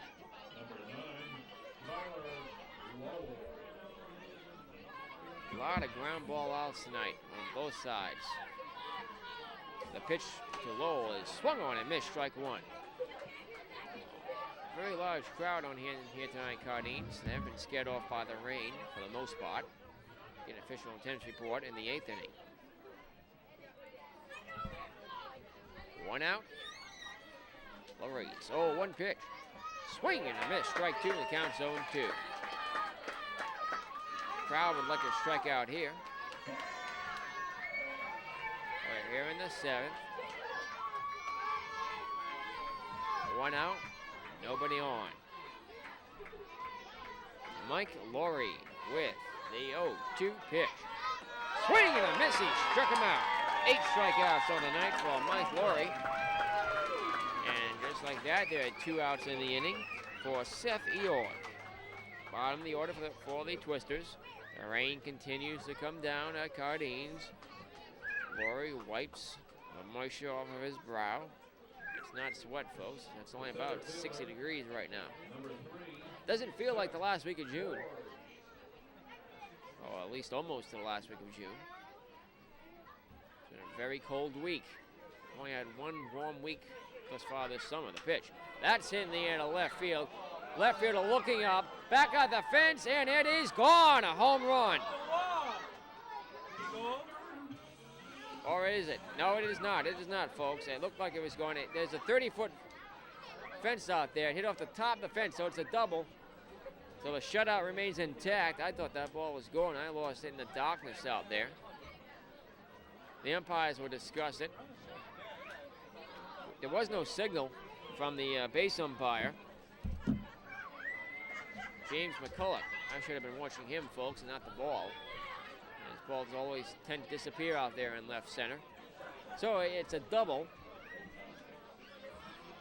A double for Seth Eorg, and the inning goes on. Shutout still intact for Laurie. That's only the second hard hit ball he's given tonight. One was to the right field and was caught by Hankard. This one to left and off the wall. It's a very confusing wall out there. It's 20 feet for most of the way, and then there's this 15-foot section out there that shoots up to 30 feet to protect some windows of the neighbors of Cardines. Then drops back down to 20 for most of left center and into straightaway center, and then right back up to 30, and then back down to 20 again towards the flagpole, and then right center goes up back up to 30 feet again. So it's an up and down wall back there, and you never know whether or not a ball is gone. Well, the conference broken up out on the mound. Laurie will have to pitch to the top of the order. Gordy Snyder. Snyder reached for an error by the shortstop in the first, flew out in the third, flew out to the left field in the fifth. 2 outs, a runner at second. The pitch in there for a called strike. It counts 0-1. We're here in the 7th. The Twisters threatening. Go-ahead run in scoring position. Mike Laurie has a shutout going thus far. The pitch in the dirt. Good stop by the catcher, Andy Wendell. 1-1 the count on Snyder. That ball hit by Eorg, well, as I mentioned before, does have some power. It's probably about 5 feet shy of being a home run. Instead, it's a double.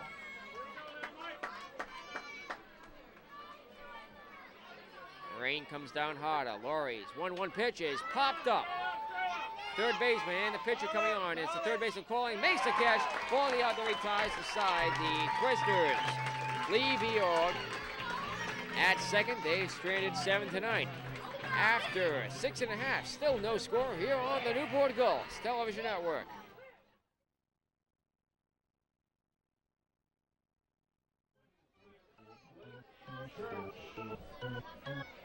Back here now at Cardines Field, Blake Church will lead off for the Newport Gulls. Here in the last out of the 7th, Church takes first pitch on the outside corner, a called strike. Out for a 7th inning of work as the rain continues to fall here lightly. It's Adam Trent. Trent From the stretch, the pitch. There's a ground ball chopper. He may beat this out. Here's the third baseman throw to the bag. In time, got him by a step. So a little roller up the third base line, and Bobby Carlson fires to Gronkowski. 5-3 on the out. So one man out in the inning. Eric Hagstrom comes out up to the plate. The Gulls have had 4 hits tonight. They've stranded 4 runners on base, according to my calculations, which are always wrong. Rain still falling here. Here's the pitch. In there, call a strike to Eric Hagstrom. Hagstrom ground out to the pitcher in the second inning, single in the 5th. Wind picking up now. Here's the pitch. Outside, ball 1. Well, the wind picking up, that's a bad sign. Or maybe there's a storm approaching. Cold front coming over tonight. Here's the pitch. It's outside, ball 2. The count's 2-1. 1 out. Base is empty. Rain coming down heavier. The wind's picking up. It's supposed to be warmer this weekend, but getting a little bit chilly tonight. The rain falling steadier now. The 2-1 pitch is called strike in the outside corner, and the count's even at 2-2. We've yet to see a game rained out here at Cardines, hoping not to see one tonight. Let's see what happens. A 2-2 delivery is swung on and missed, strike 3. Another strikeout tonight for Adam Trent. Trent has 8 strikeouts on the night, matching his opposition, Mike Laurie. It's been a pitcher's battle all along. 2 outs, base is empty. Tying runs at the plate for the Gulls in the form of Stephen Douglas. Douglas bunts that pitch foul up the third base line. Great crowd on here tonight, Cardines. We're going to attendance report in a little bit. I'd say at least 1,500, maybe more. Temperatures cooled down to about 59 degrees. Wind's picking up. It's raining. The pitch. Outside, ball 1. 1-1 the count to Douglas, who struck out in the 2nd. Had a sacrifice in the 5th. From the stretch of the pitch. Outside, ball 2. The count's 2-1. Our poor cameraman out there, Chris Salisbury, who's out there for the latter innings. He was our graphics engineer earlier. The pitch on the outside corner, called strike, count even at 2-2. Well, I feel for him out there. He's the only crew member on the Tice TV crew, NGTN, who's not shielded. The umbrellas come out in the stands now. As time's called.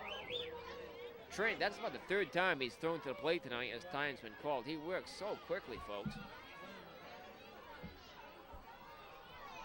It's clear above Cardines Field. I see blue sky, the pitch.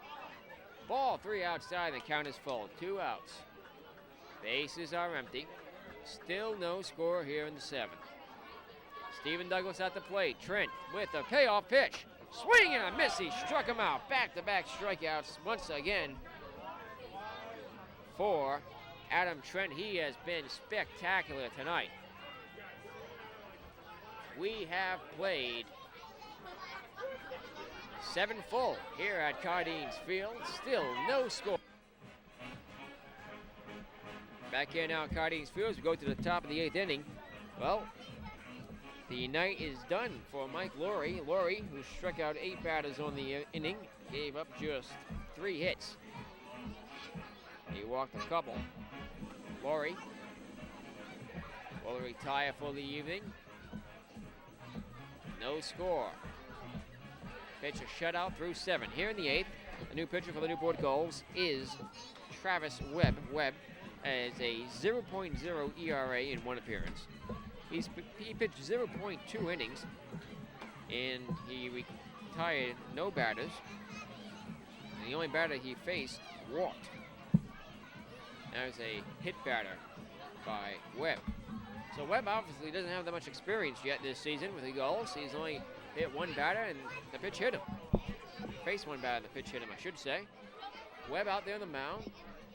This will be his first true relief stint for the Gulls then.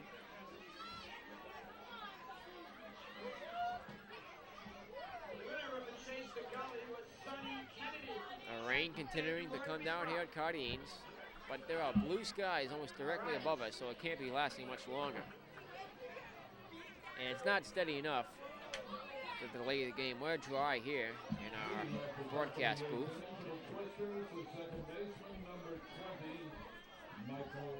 Behind the backstop, in shelter. Fortunately, our poor camera guy is not. Chris Salisbury out there. I'll get him a milkshake or something later, folks. Maybe a warm blanket. Here's the pitch. Slider in, outside ball 1. From Travis Webb. Webb looking in, his next delivery. Missing outside, ball 2.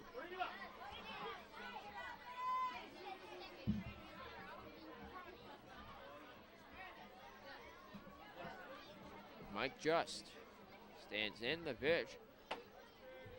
Oh, that's on the outside corner. I'll call it strike. Just batting .304 with 2 doubles. The pitch from Webb. Missing ball 3. Hit his count now for Just, 3-1. Just sacrifice bunt in the first, struck out looking in the third, singled in the 6th. Webb's pitch. Ball 4 inside. That may have grazed his right shoulder. Webb, or rather Just, takes his base at first, and Webb has faced 2 batters this season and given up 2 walks. There's action up in both bullpens. Not sure if we'll see Adam Trent again in the last half of the 8th. Here comes Bobby Collison. Collison is 0 for 3 tonight, struck out twice. Collison will have a chance here with a runner at first, no score. New pitcher, Travis Webb on the mound. Webb from the set, the pitch. There's the bunt foul up the first base line, a little roller.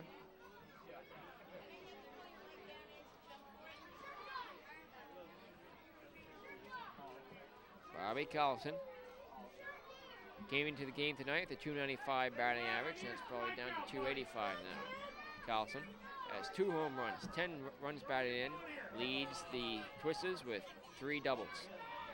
Double here would put them ahead. Just at first, he can run. Here's the pitch. There's a bunt. That one's a little bit better. It's a roll up the first base line. They throw to first. In time, they got him. A good play by catcher Webb. Tried to dive to his knees and slide to in the wet grass out there. He had trouble getting a glove on the ball and did an underhand flip to first. That's 1 man out in the inning, however. Just advances to second, and the go-ahead run is now in scoring position for Torrington.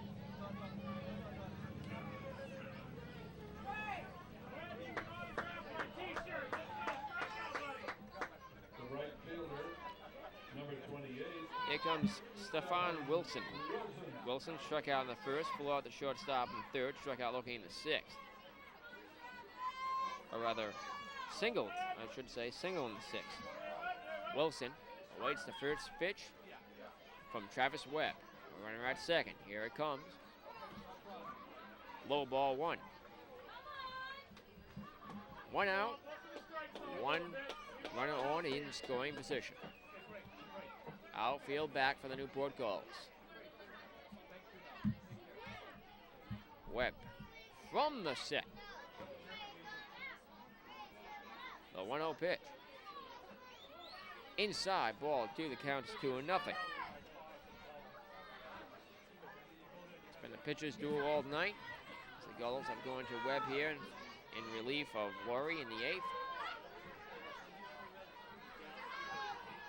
Webb looking in. A runner at second. A pitch. Swing and a miss. Strike 1. Wilson took a very big cut at that one. It was early on a off-speed pitch.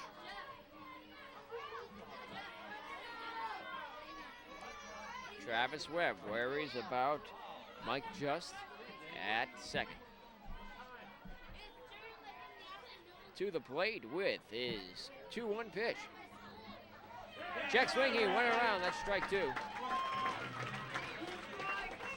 2-2 the count. to Wilson. One out. Runner at second. Still no score here in the 8th. Crowd looking for a strikeout.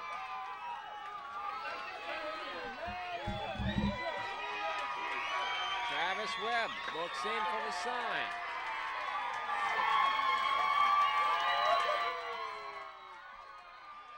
The 2-2 pitch.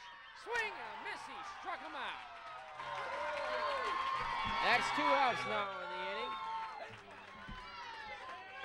Webb gets a cheer from the crowd. Jenko Mortgage can't get you a mortgage. Nobody can. 2 outs. Runner at second. Fran right next to me just won a t-shirt for that strikeout, folks. That's why it was so loud. Well, still a dangerous situation here with that run in scoring position.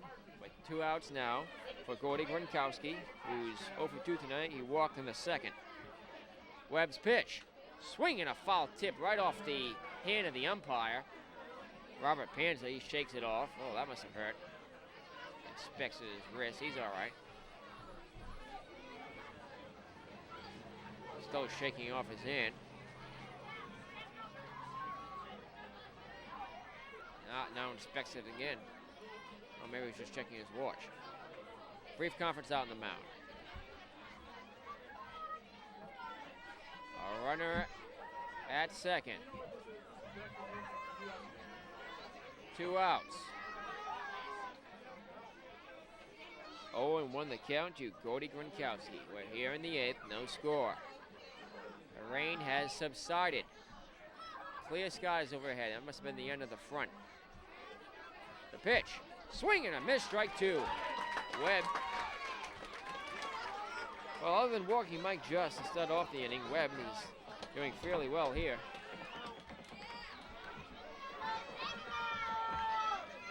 Travis Webb looks in. 2 outs. From the set. The 0-2 pitch. And the dirt skips away from the catcher. Wendell to third is Mike Just. No chance for Wendell to do anything there. By the time the pitch had gotten to the plate, Just was already in. So, a potential go-ahead run, 90 feet from the plate, 2 outs. Travis Webb, the second pitcher of the night for the Newport Gulls, is 1-2 pitch. Bounces to the plate, caught by Wendell. 2-2 the count. It's even. Webb looks in. Trying to get out of this inning unscathed. The 2-2 pitch. Ball 3. Low. Good stop again by Andy Wendell. All this is getting to be a little bit scary here in the 8th. The Twisters had the first base runner on third all night for either team. The payoff pitch. Call third strike in the outside corner. 2 strikeouts in the inning for Travis Webb. The Twisters strand the go-ahead run at third. We've played 7.5 here at Cardines Field. Still no score here on the Newport Gulls Television Network.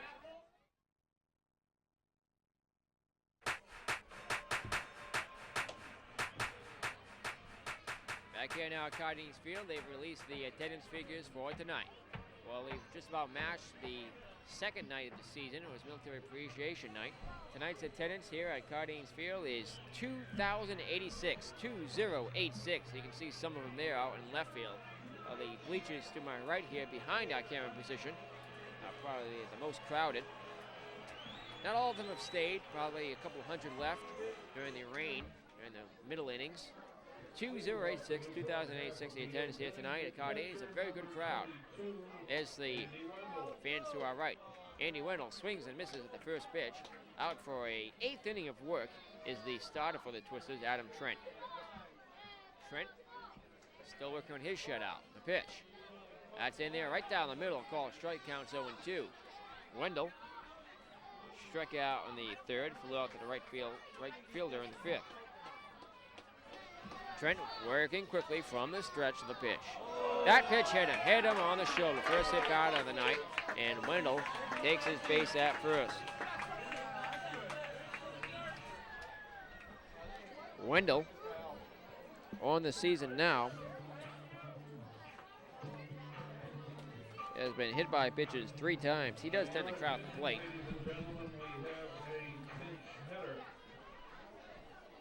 Oh, it's a pinch hitter up for the Newport Gulls. It looks like Michael Affronti. Michael Affronti in now.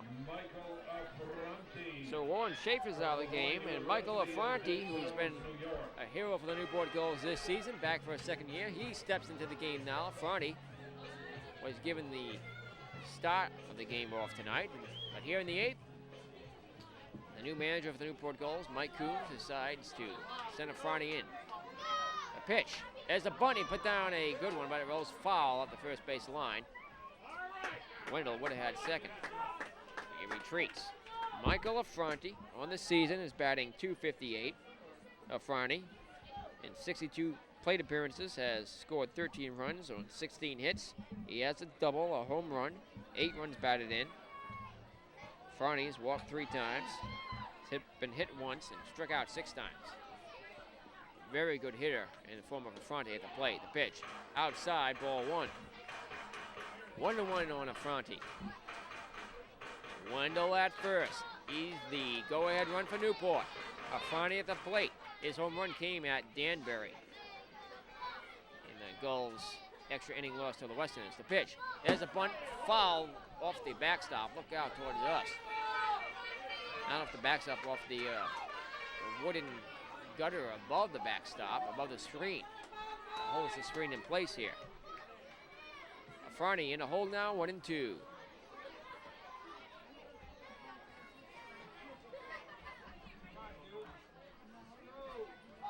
Adam Trent worries about running first. The pitch. That's line in the left field. The left fielder looking up, makes the catch, and returning back to first is Andy Wendell. Michael Affronti gave that ball a ride to left field. And Andre Perez made the catch about 10 feet shy of the warning track. So 1 out now in the inning. And we cycle around to the top of the order, and Jeff Miller. Miller walked in the first, ground out in the third, flew out to the shortstop in the 6th inning. Oh, Adam Trent's still out there, but action up in both bullpens.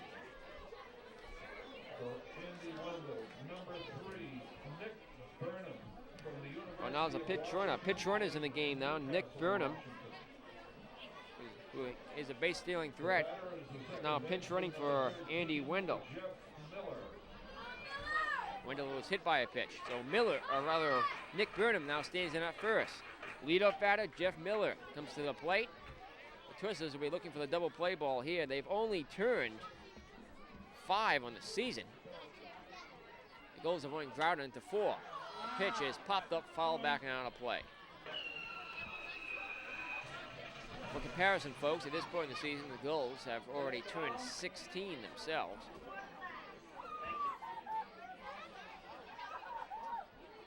$2,000 fans here at Cardines Field. A runner at first, still no score in the 8th. The pitch, the runner goes. Here's a throw to second. They will have him in time. Caught stealing is the pitch runner, Nick Burnham. That's the second out of the inning.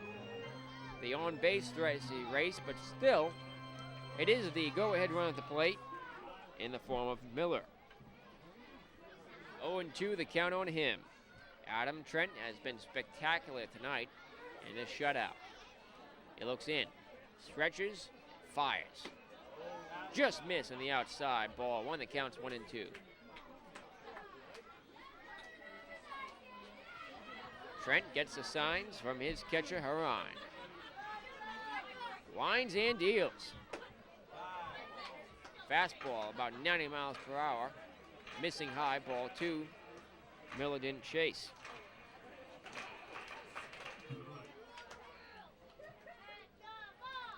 Once again, the 2-2 pitch.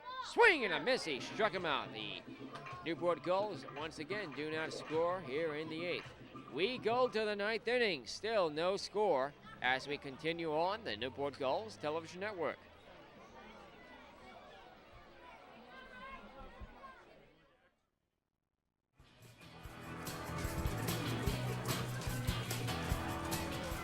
Back here now, Cardines Field. We go to the 9th inning. Still no score. Pitching out on the mound is still Travis Webb. Webb will be out for a second inning of relief of the starter Mike Laurie, who struck out 6 twisters in 7 innings, gave up no runs. Laurie issued 2 walks and gave up just 3 hits. First pitch is missing, ball 1.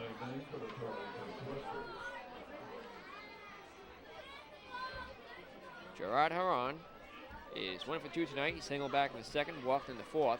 The next pitch, low and outside, ball 2, and the count's 2-0 to Haran. Travis Webb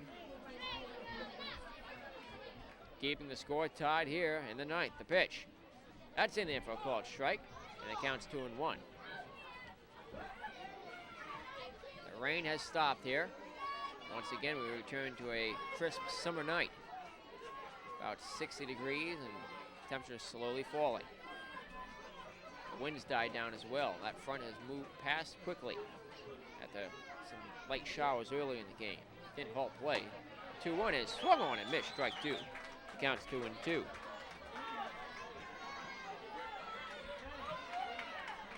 Crowd looking for a strikeout. The Gulls looking for a strikeout. Webb's 2-2 delivery is in the dirt, skips past the catcher, Sean McGill. It is McGill in to catch now, as the Gulls had a pinch runner for Wendell in the last half of the 8th. So Sean McGill behind the plate now. Michael Farney is the shortstop now for the Newport Gulls, who pinch hit earlier. The 2-2 pitch. Swing and a pop-up backing out of play. That was the 3-2 pitch. And once again, we'll see it 3-2. Nobody out, bases empty here in the 9th. No score. June 22nd, 2005.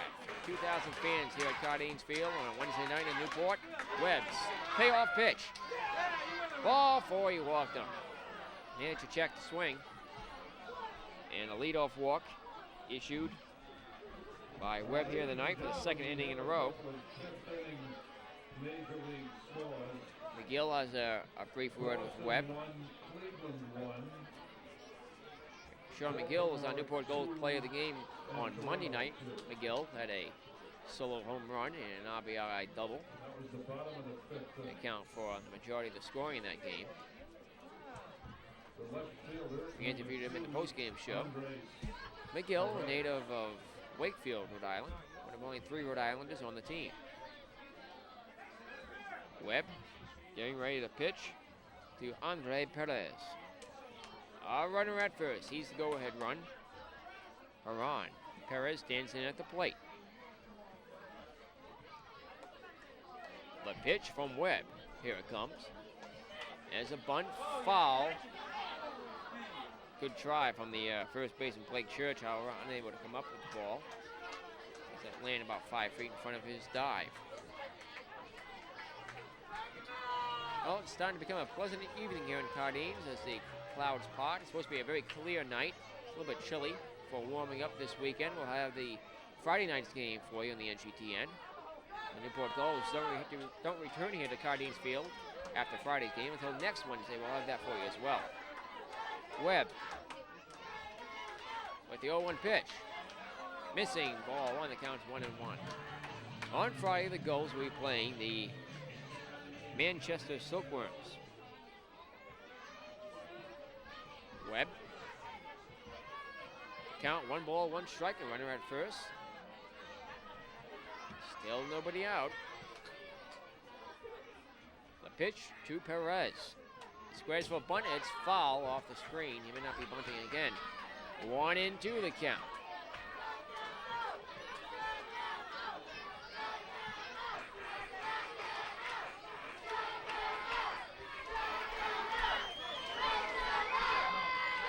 Travis Webb gets the sign. Andre Perez comes back in. He's in a battle here 1 and 2 the counter, runner at first. Now they're ready.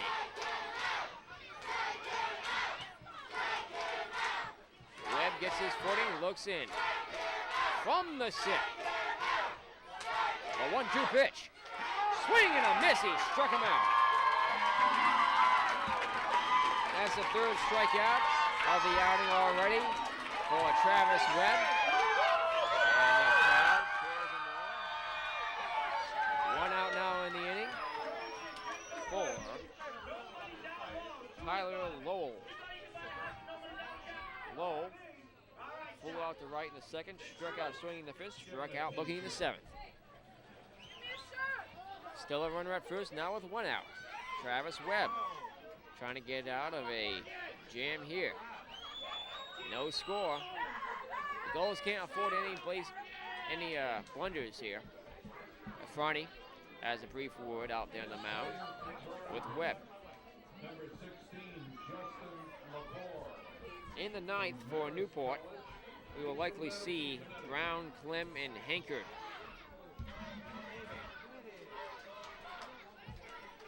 Travis Webb with the pitch. Swing and a hot shot foul off the right field line. Lands over on their warehouse out there. And quickly, Lowell is behind 0-1. Still a runner at first. Outfield playing very deep. Tyler Lowell, batting just .091, has 1 hit on the season, looking for a second here. Gulls and the Twisters playing a grinder tonight.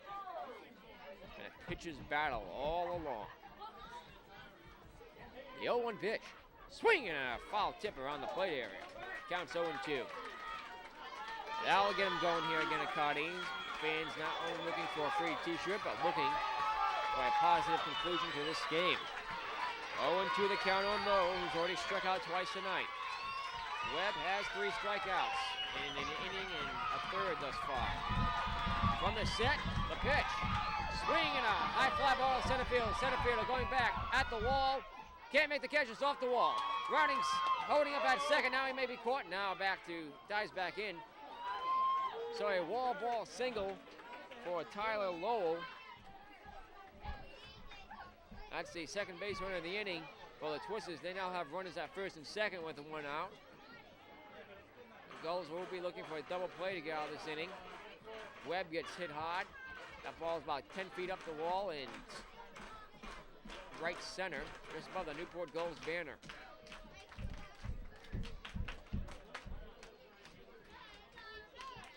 Travis Webb has the pitch to Seth Georg. Georg missed a home run by about 5 feet back in the 7th. Georg flew out to right in the 2nd, flew out to right again in the 5th, doubled to left field in the 7th. Here comes Mike Coombs out to talk with Webb. Coombs is the acting manager and will likely be the permanent manager for the rest of the season for the Newport Gulls. Heading out to the Newport Gulls bullpen. Looks like number 9, Daniel Otero.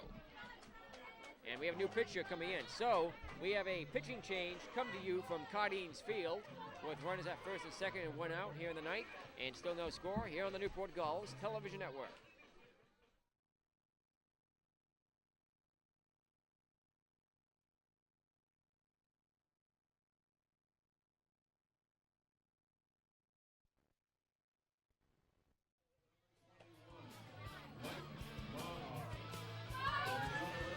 New pitcher for the Newport Gulls is number 21, Mike Maha. Maha, a left-handed relief pitcher, is the only Gull here in his 3rd season in Newport. Maha joined the Gulls late after being drafted early in the year in the 41st round.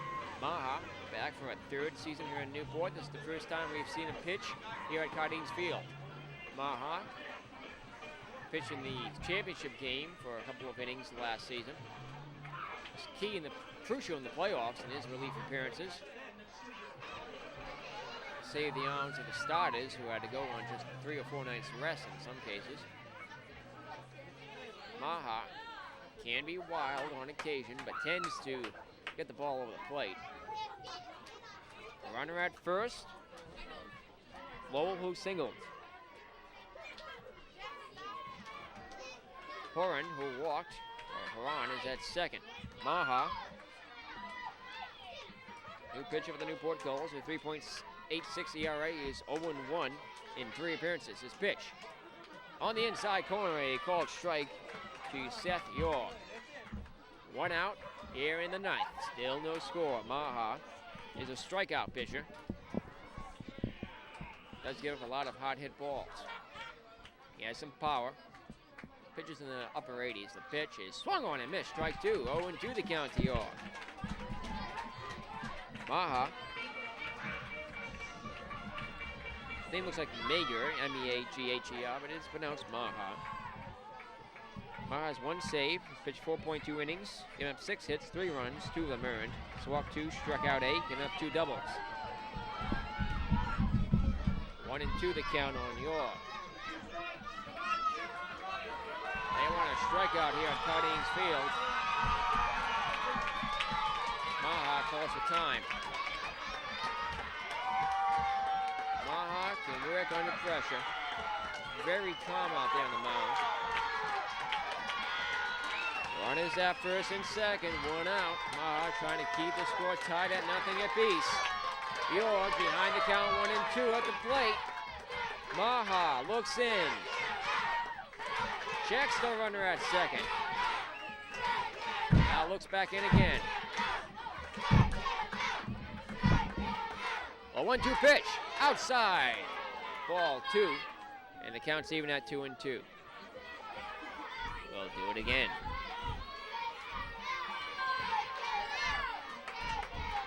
Two men on, 1 out. Double play would end the inning. Maha's 2-2 pitch. Swing and a ground ball chop. The third baseman has it. Flies to first in time. They get 1 out, and both runners advance. The Twisters now have 2 runners in scoring position. That's their second runner to reach third tonight.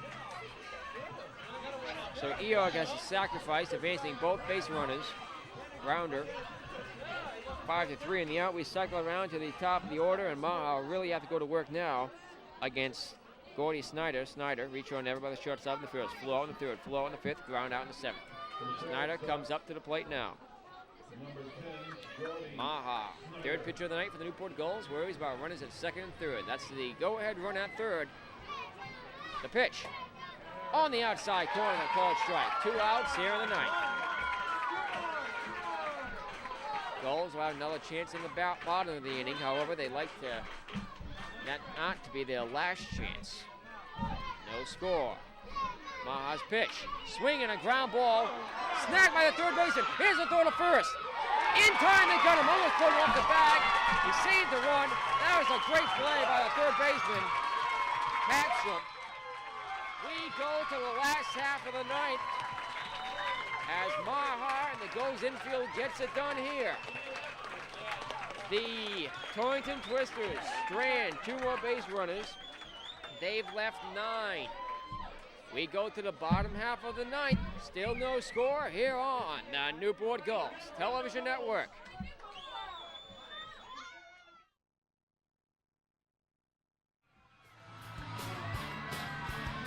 Back here now, last half of the 9th inning. No score still in this ball game. Been a pitcher's battle all along. We see some great plays by the infield. The crowd is into the game now. 2,000 of them here at Cardines Field have sat here through the rain and do some great pitching by both starters and by the relievers. Well, Adam Trent, who pitched 8 scoreless innings, he's done for the night. He had, 8 strikeouts.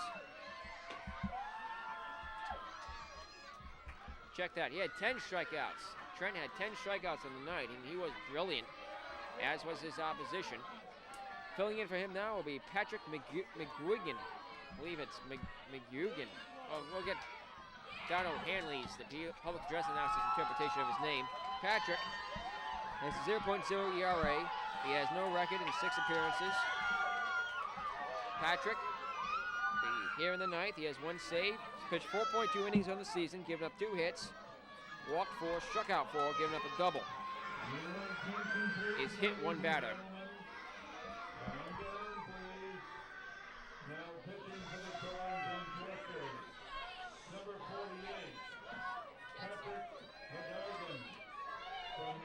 Patrick McGugan.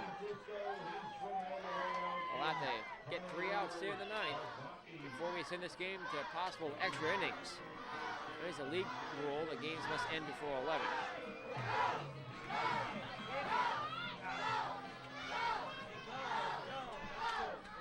To lead it off here in the 9th inning will be number 4, the center fielder, Scott Brown. Brown batting .293 coming to the game tonight. Brown walking the first, struck out looking in the fourth, single in the 6th. He is the winning run at the plate. No score in the 9th. Fantastic ball game, one of many we've seen here at Cardines this season. The pitch, outside, ball 1 to Brown. Patrick McGugan, a right-handed pitcher, out there on the mound. Brown first batter to face him here in the 9th. After Brown, it will be Clement Hankard. The pitch on the outside corner, called strike, and the count's 1-1.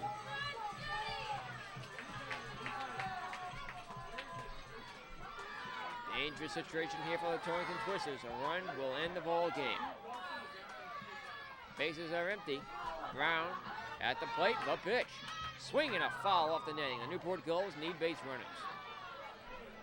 They need to end this game. Save their bullpen. They have a long stretch ahead of them.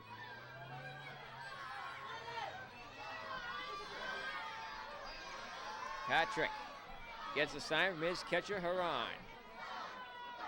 From the belt to the plate. Strike 3 called.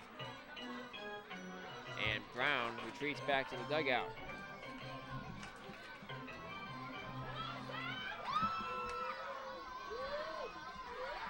Newport Gulls have had 6 hits on the night. They've left 4 runners on base. Check that, they've had 5 on the night. I'll double check that later anyway. Zach Clem at the plate now. Clem, it's over 3 tonight, the pitch. In there for a called strike. Crowd didn't like that one. Left a little bit low. It was down the middle, but just below the knees. Patrick McGugan pitching to Clem here. 1 out in the 9th. Patrick with the 0-1 pitch. Swing and a miss. He took a big cut at that one. The count's 0-2.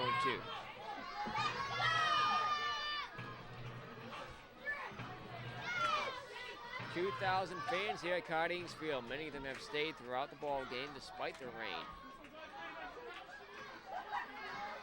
McGugan looks in. His 0-2 pitch. Just missed outside. The count's 1-2.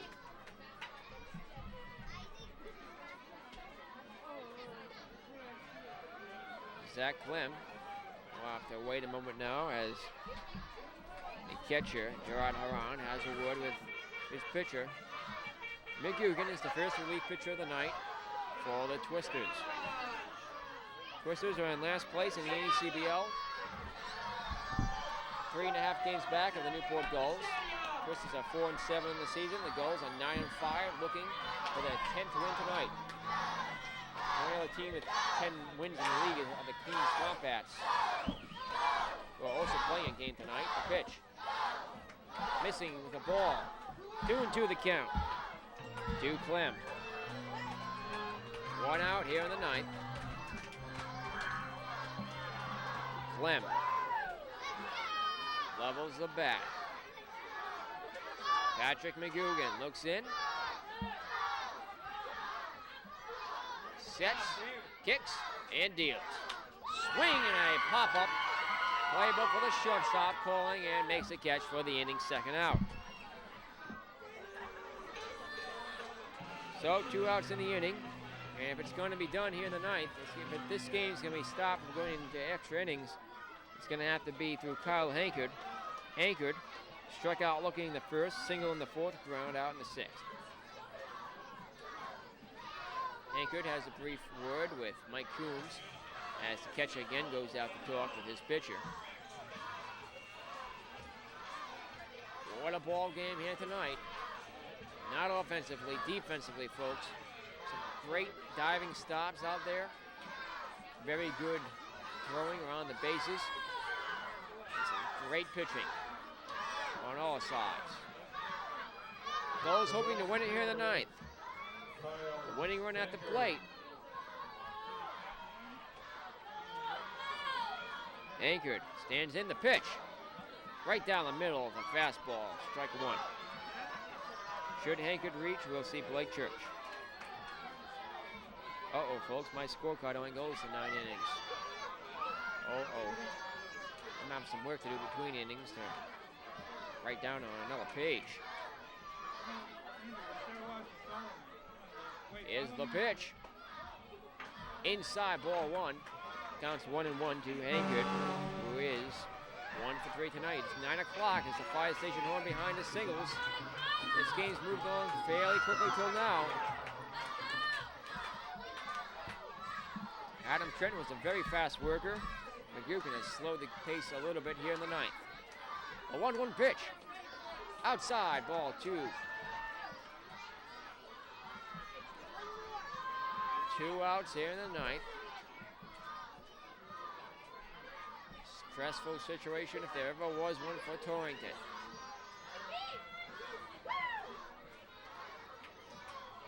Anchored, awaits a 2-1 pitch from McGugan.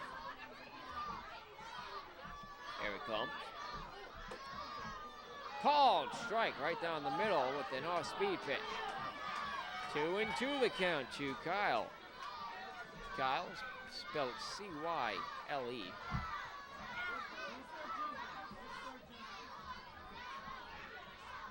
He awaits the next delivery. 2-2 the count, 2 outs. In the ninth, the pitch. Just missed low and outside, ball 3, and the count is full. After Hankard, it's Blake Church. Church is 0 for 3. Base is empty, 2 outs. McGugan gets the signs from Haran. He sets, and the payoff pitch. Strike 3 called right down the middle, and we go to extra innings. Our first extra innings game here at Cardines Field this season. We go to the 10th. Still no score here on the Newport Gulls Television Network.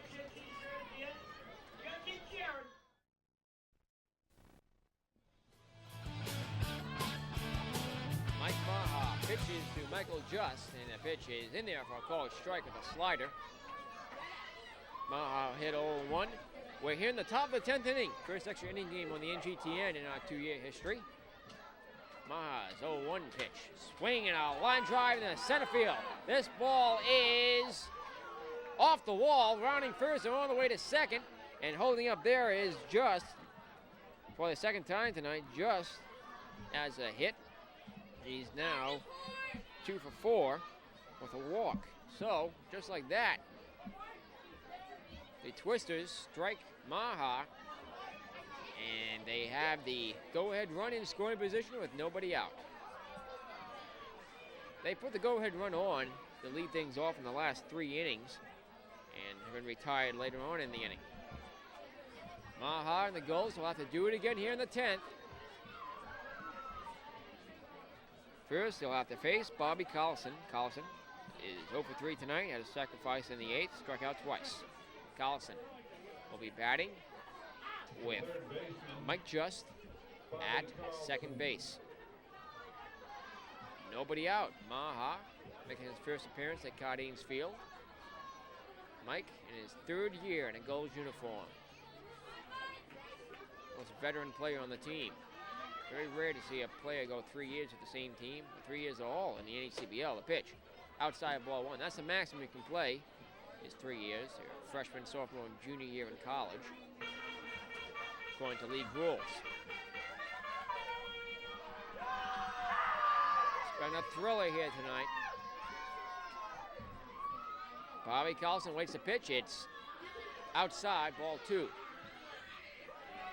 Maha throws in the upper 80s, touching 91 or 92.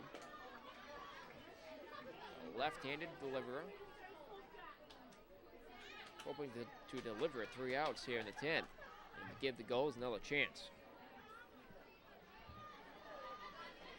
Some of the crowd has left here. Still about 500 or so remain. About 1,500 have left here as the game's going into extra innings. It's already after 9 o'clock. A lot of kids at the game here tonight. It was student-teacher appreciation night, so the young ones have to be off to bed. The 2-0 is low ball 3. Action up in the bullpen for both teams.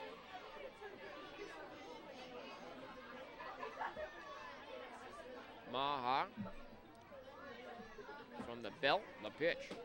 Ball 4, he walked him on 4 pitches. So a double and a walk issued by Maha here. And now it's going to get dicey.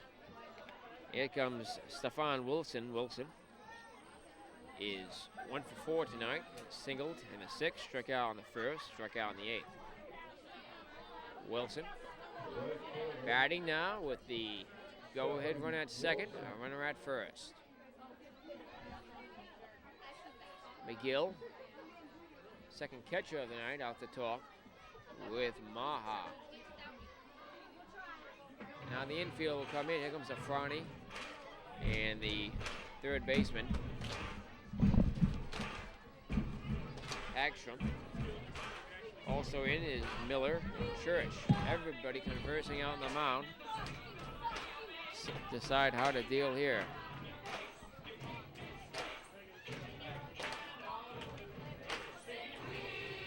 We're in the 10th. Still no score, but the Twisters threatening here with no outs. Runners at first and second. At the plate is Stefan Wilson. Michael Maha looks at the runner at second. His pitch. In there for a called strike.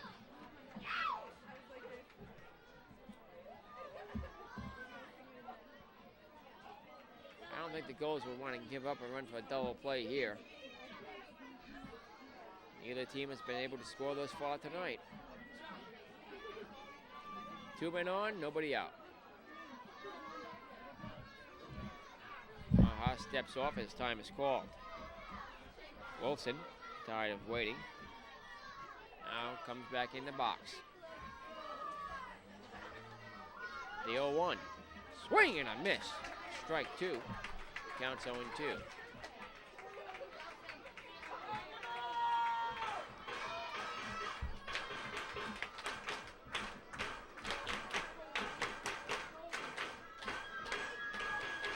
Michael Maha has some work to do here in the 10th.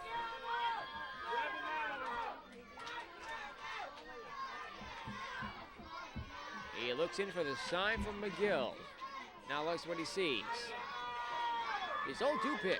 Swinging a foul tip around the plate area. 0-2 remains the count on Stefan Wilson.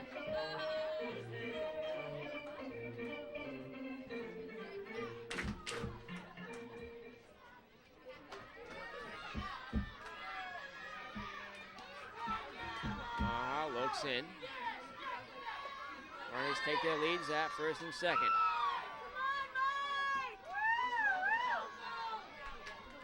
A long look in now. He's ready. The 0-2. Called strike on the inside corner. That is the first out of the inning. Down looking is Wilson.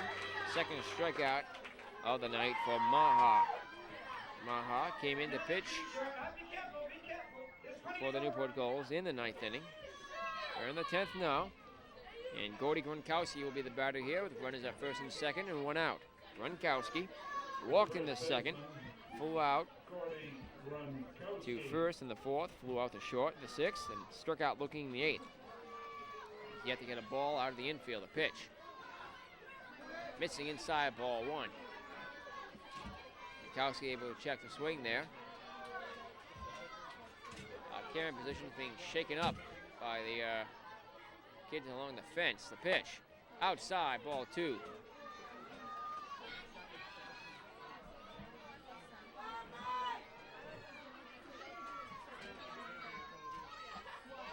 Maha Behind 2 balls, no strikes.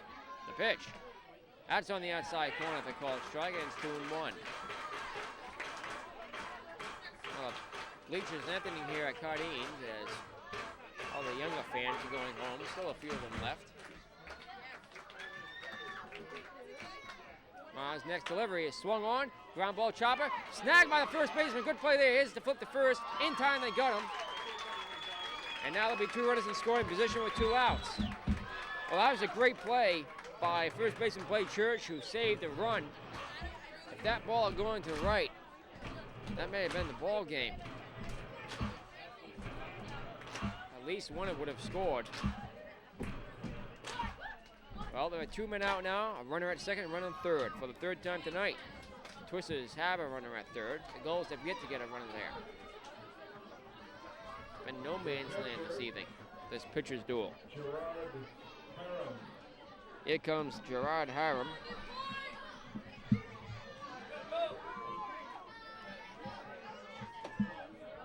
Hiram takes the first pitch, ball 1. Hiram singled in the 2nd, walked in the 4th.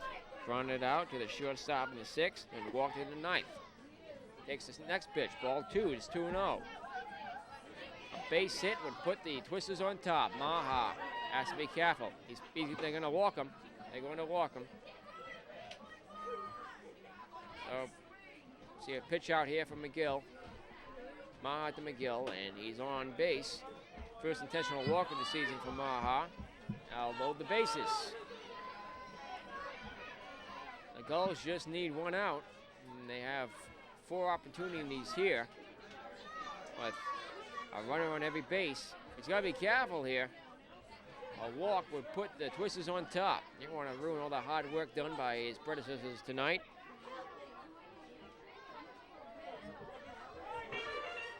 Mike Laurie had 6 strikeouts in 7 scoreless innings.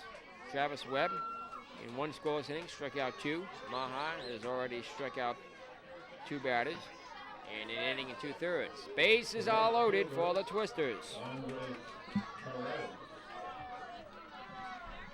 Maha with the pitch to Perez. In the dirt, good stop by McGill. Ball 1. Perez flew out to right in the 2nd, grounded out in the 4th, grounded out to the shortstop in the 7th, struck out in the 9th. He was a strikeout victim of Maha. Still no score, but the Twisters threatening. Bases loaded, 2 outs in the 10th. Michael from the belt to the plate.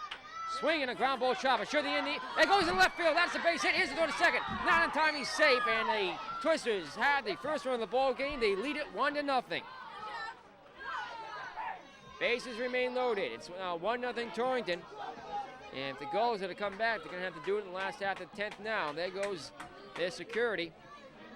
1-0 Twisters. The Gulls are undefeated at Cardines Field. That's in jeopardy now tonight. Maha now stands to get the loss.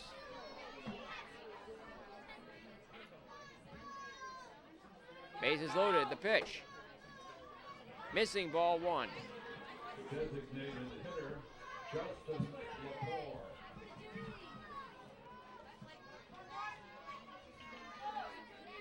The next delivery is missing, ball 2. It's a new batter now. It is Justin Lepore. Justin Lepore is in now for Tyler Lowell. Lepore has a 192 average. Pitch from Maha is swung on and missed, strike 1. Well, he's giving up a run here in the 9th. With the RBI single by Perez. That's Perez's first hit of the night. Lepore hoping to break it open for the Twisters here in the 10th. Maha's pitch. Good stop by McGill as that one got away from Maha. 3-1 the count. Bases are loaded. 2 outs. A ball here would walk home a run. Oh, what a tough situation for the Gulls here. Maha's 3-1 delivery is swing and foul to the backstop off our camera position. And the count is full, 3-2. He needs 1 strike to get out of this inning.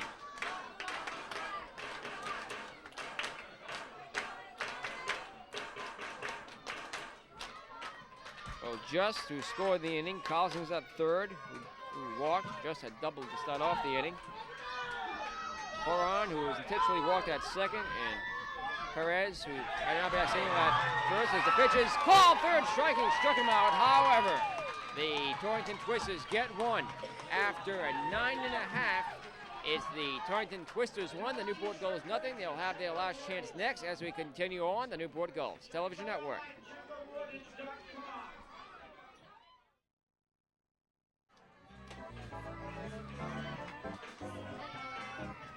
Back here now, we go to the last half of the 10th inning. Last chance of the Newport Gulls. The Twisters have scored their first run of the night. They lead it 1-0. Due up here in the 10th will be Blake Church, Eric Hagstrom, and Stephen Douglas. About 9:15 right now. If the Gulls should tie it up at 1 apiece, this game could possibly, theoretically, go to 11 o'clock before being played at a later date. The remainder of the game. It's legal rule. The game must end before 11.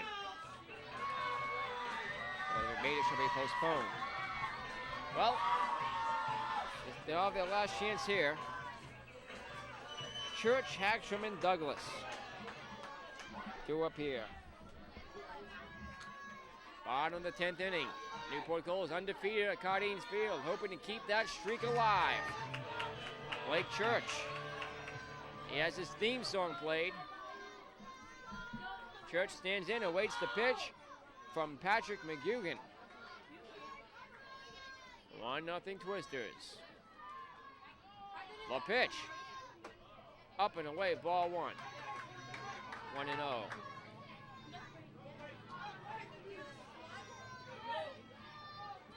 Tying run at the plate, winning run in the on-deck circle for Newport. McGugan with the 1-0 pitch. On the outside corner with a called strike, and the count's even at 1-1.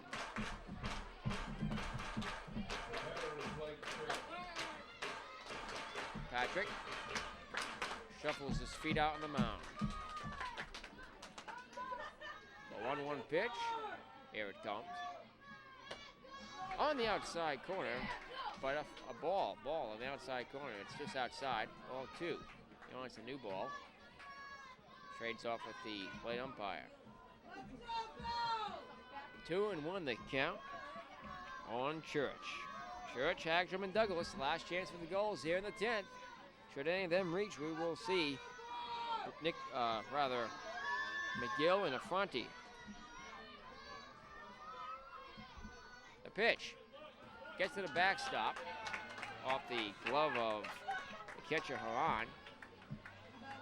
Hitters count 3-1 for Blake Church.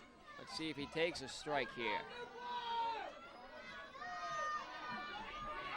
McGugan looks in from the set.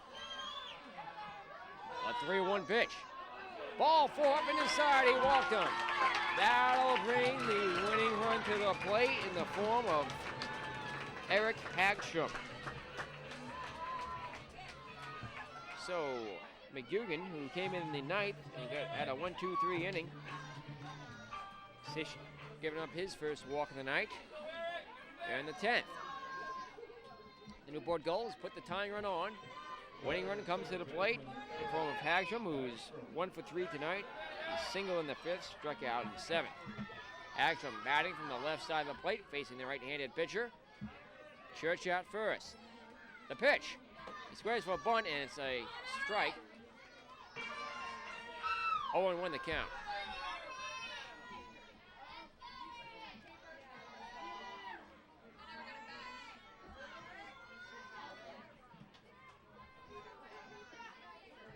McGugan pitching to Hagstrom. His 0-1 is on the outside corner, strike 2. He went to bunt again. Oh, he may be swinging now. They don't want a double play here. Runner at first, Church. Hagstrom at the plate. Patrick gets a sign. Checks Church. His 0-2 pitch. Way outside. Ball 1. The count's 1-2. He did not fill Hagstrom. That sort of a slurve away.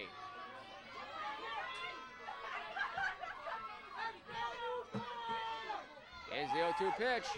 Check swing. Fouled back and on the plate. Just going to piece of it to stay alive. Hagstrom was lucky there.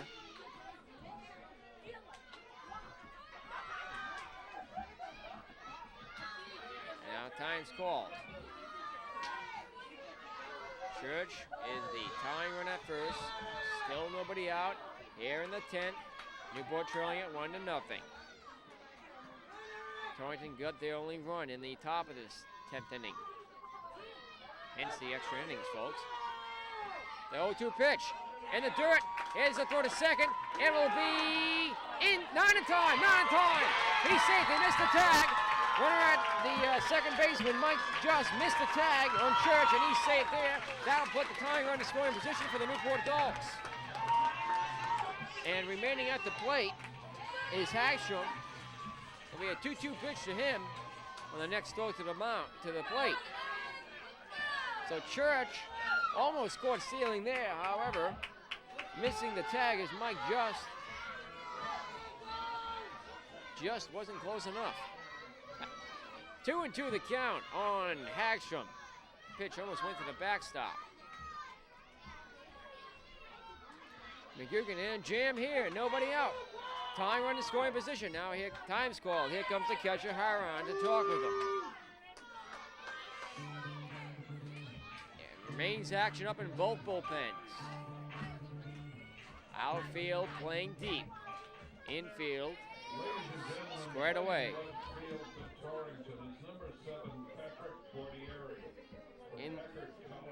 In left field is Patrick Gordieri.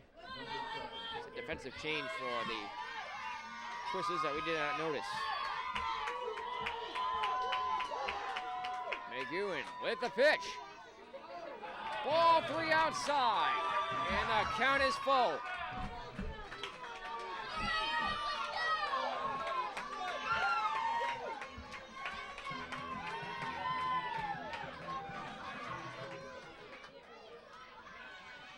To the count on Hagstrom. Hagstrom 1 for 3 tonight. He's the winning run, tying run at second. Patrick with the payoff pitch. Swinging a ground ball, fisted foul around the plate area.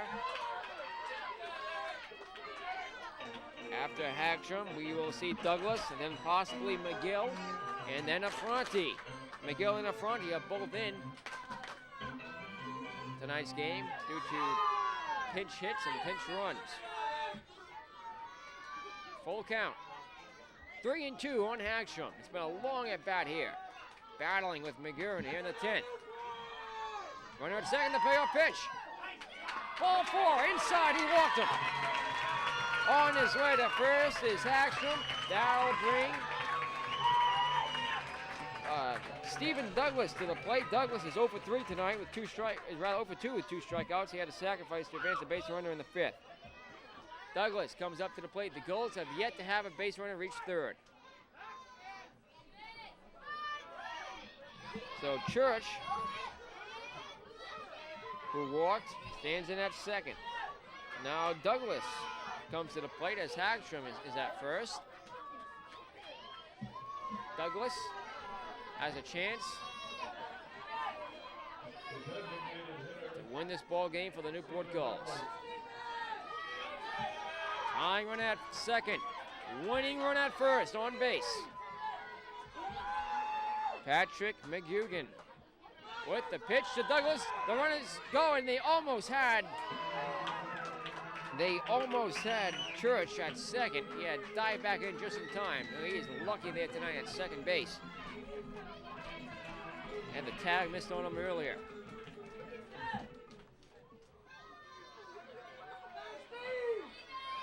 Once again, Patrick gets the sign. Douglas, left-handed batter, stands in.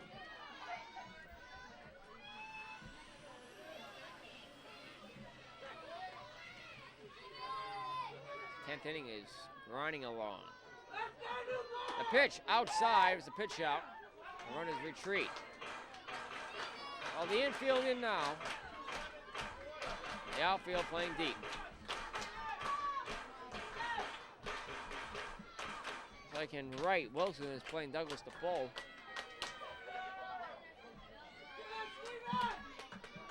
One nothing Twisters.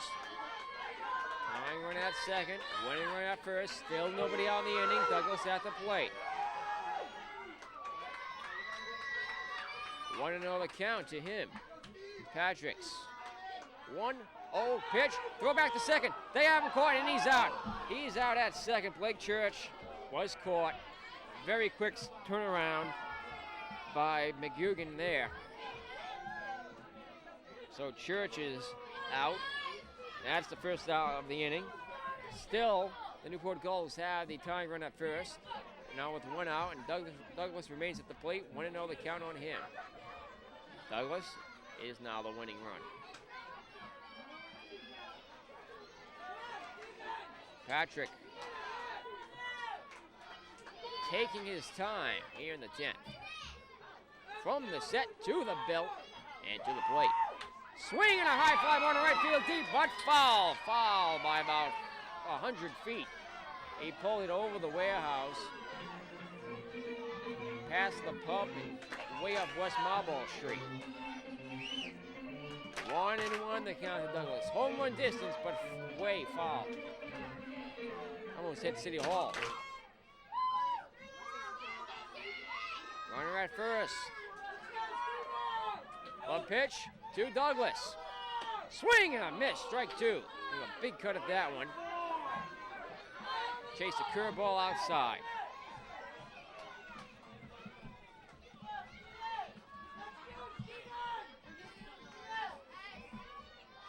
Patrick checks Hagstrom at first. Is 1-2 pitch. Called third strike on the inside corner. Douglas is fanned. And that's his second out of the inning. Already, that's the fourth strikeout for McGugan. So, if it's going to be done, it'll have to be done by Sean McGill. McGill had a home run on Monday night here at Cardines. McGill came into the game when Nick Burnham was used as a pitch runner for catcher Andy Wendell, and McGill came in the catch in the 10th inning. McGill stands in. Last out for the Newport Gulls. They have the tying run at first. Winning run at the plate. McGugan with the pitch to McGill. Right down the middle, a called strike. That counts 0-1.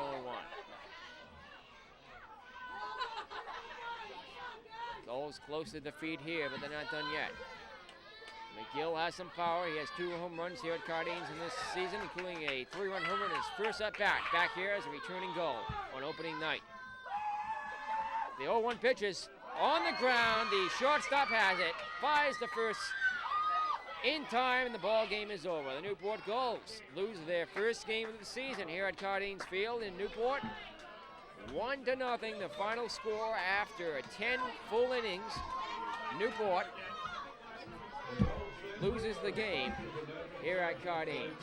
We'll have the post-game wrap-up next as the Twisters defeat the Newport Gulls for the first time this season, 1-0, as we continue on the Newport Gulls Television Network.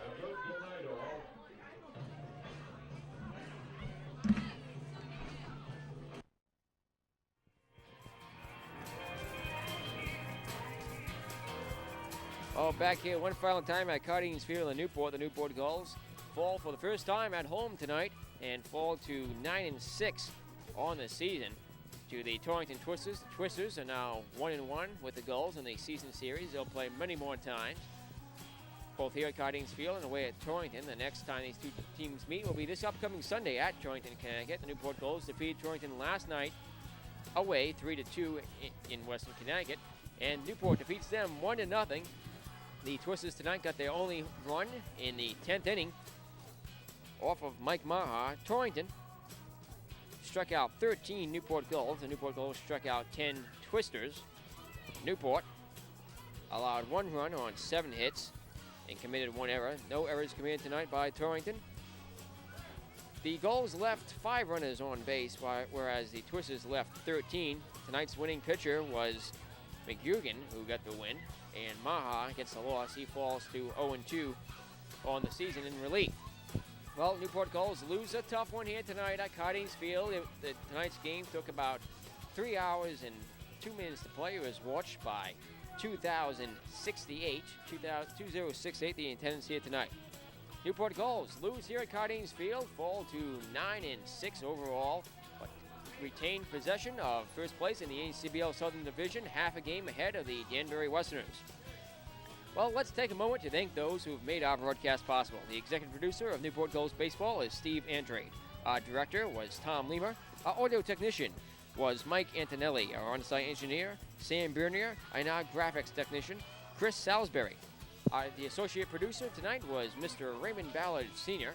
I'm Nick Lima. Newport Gulls lose tonight.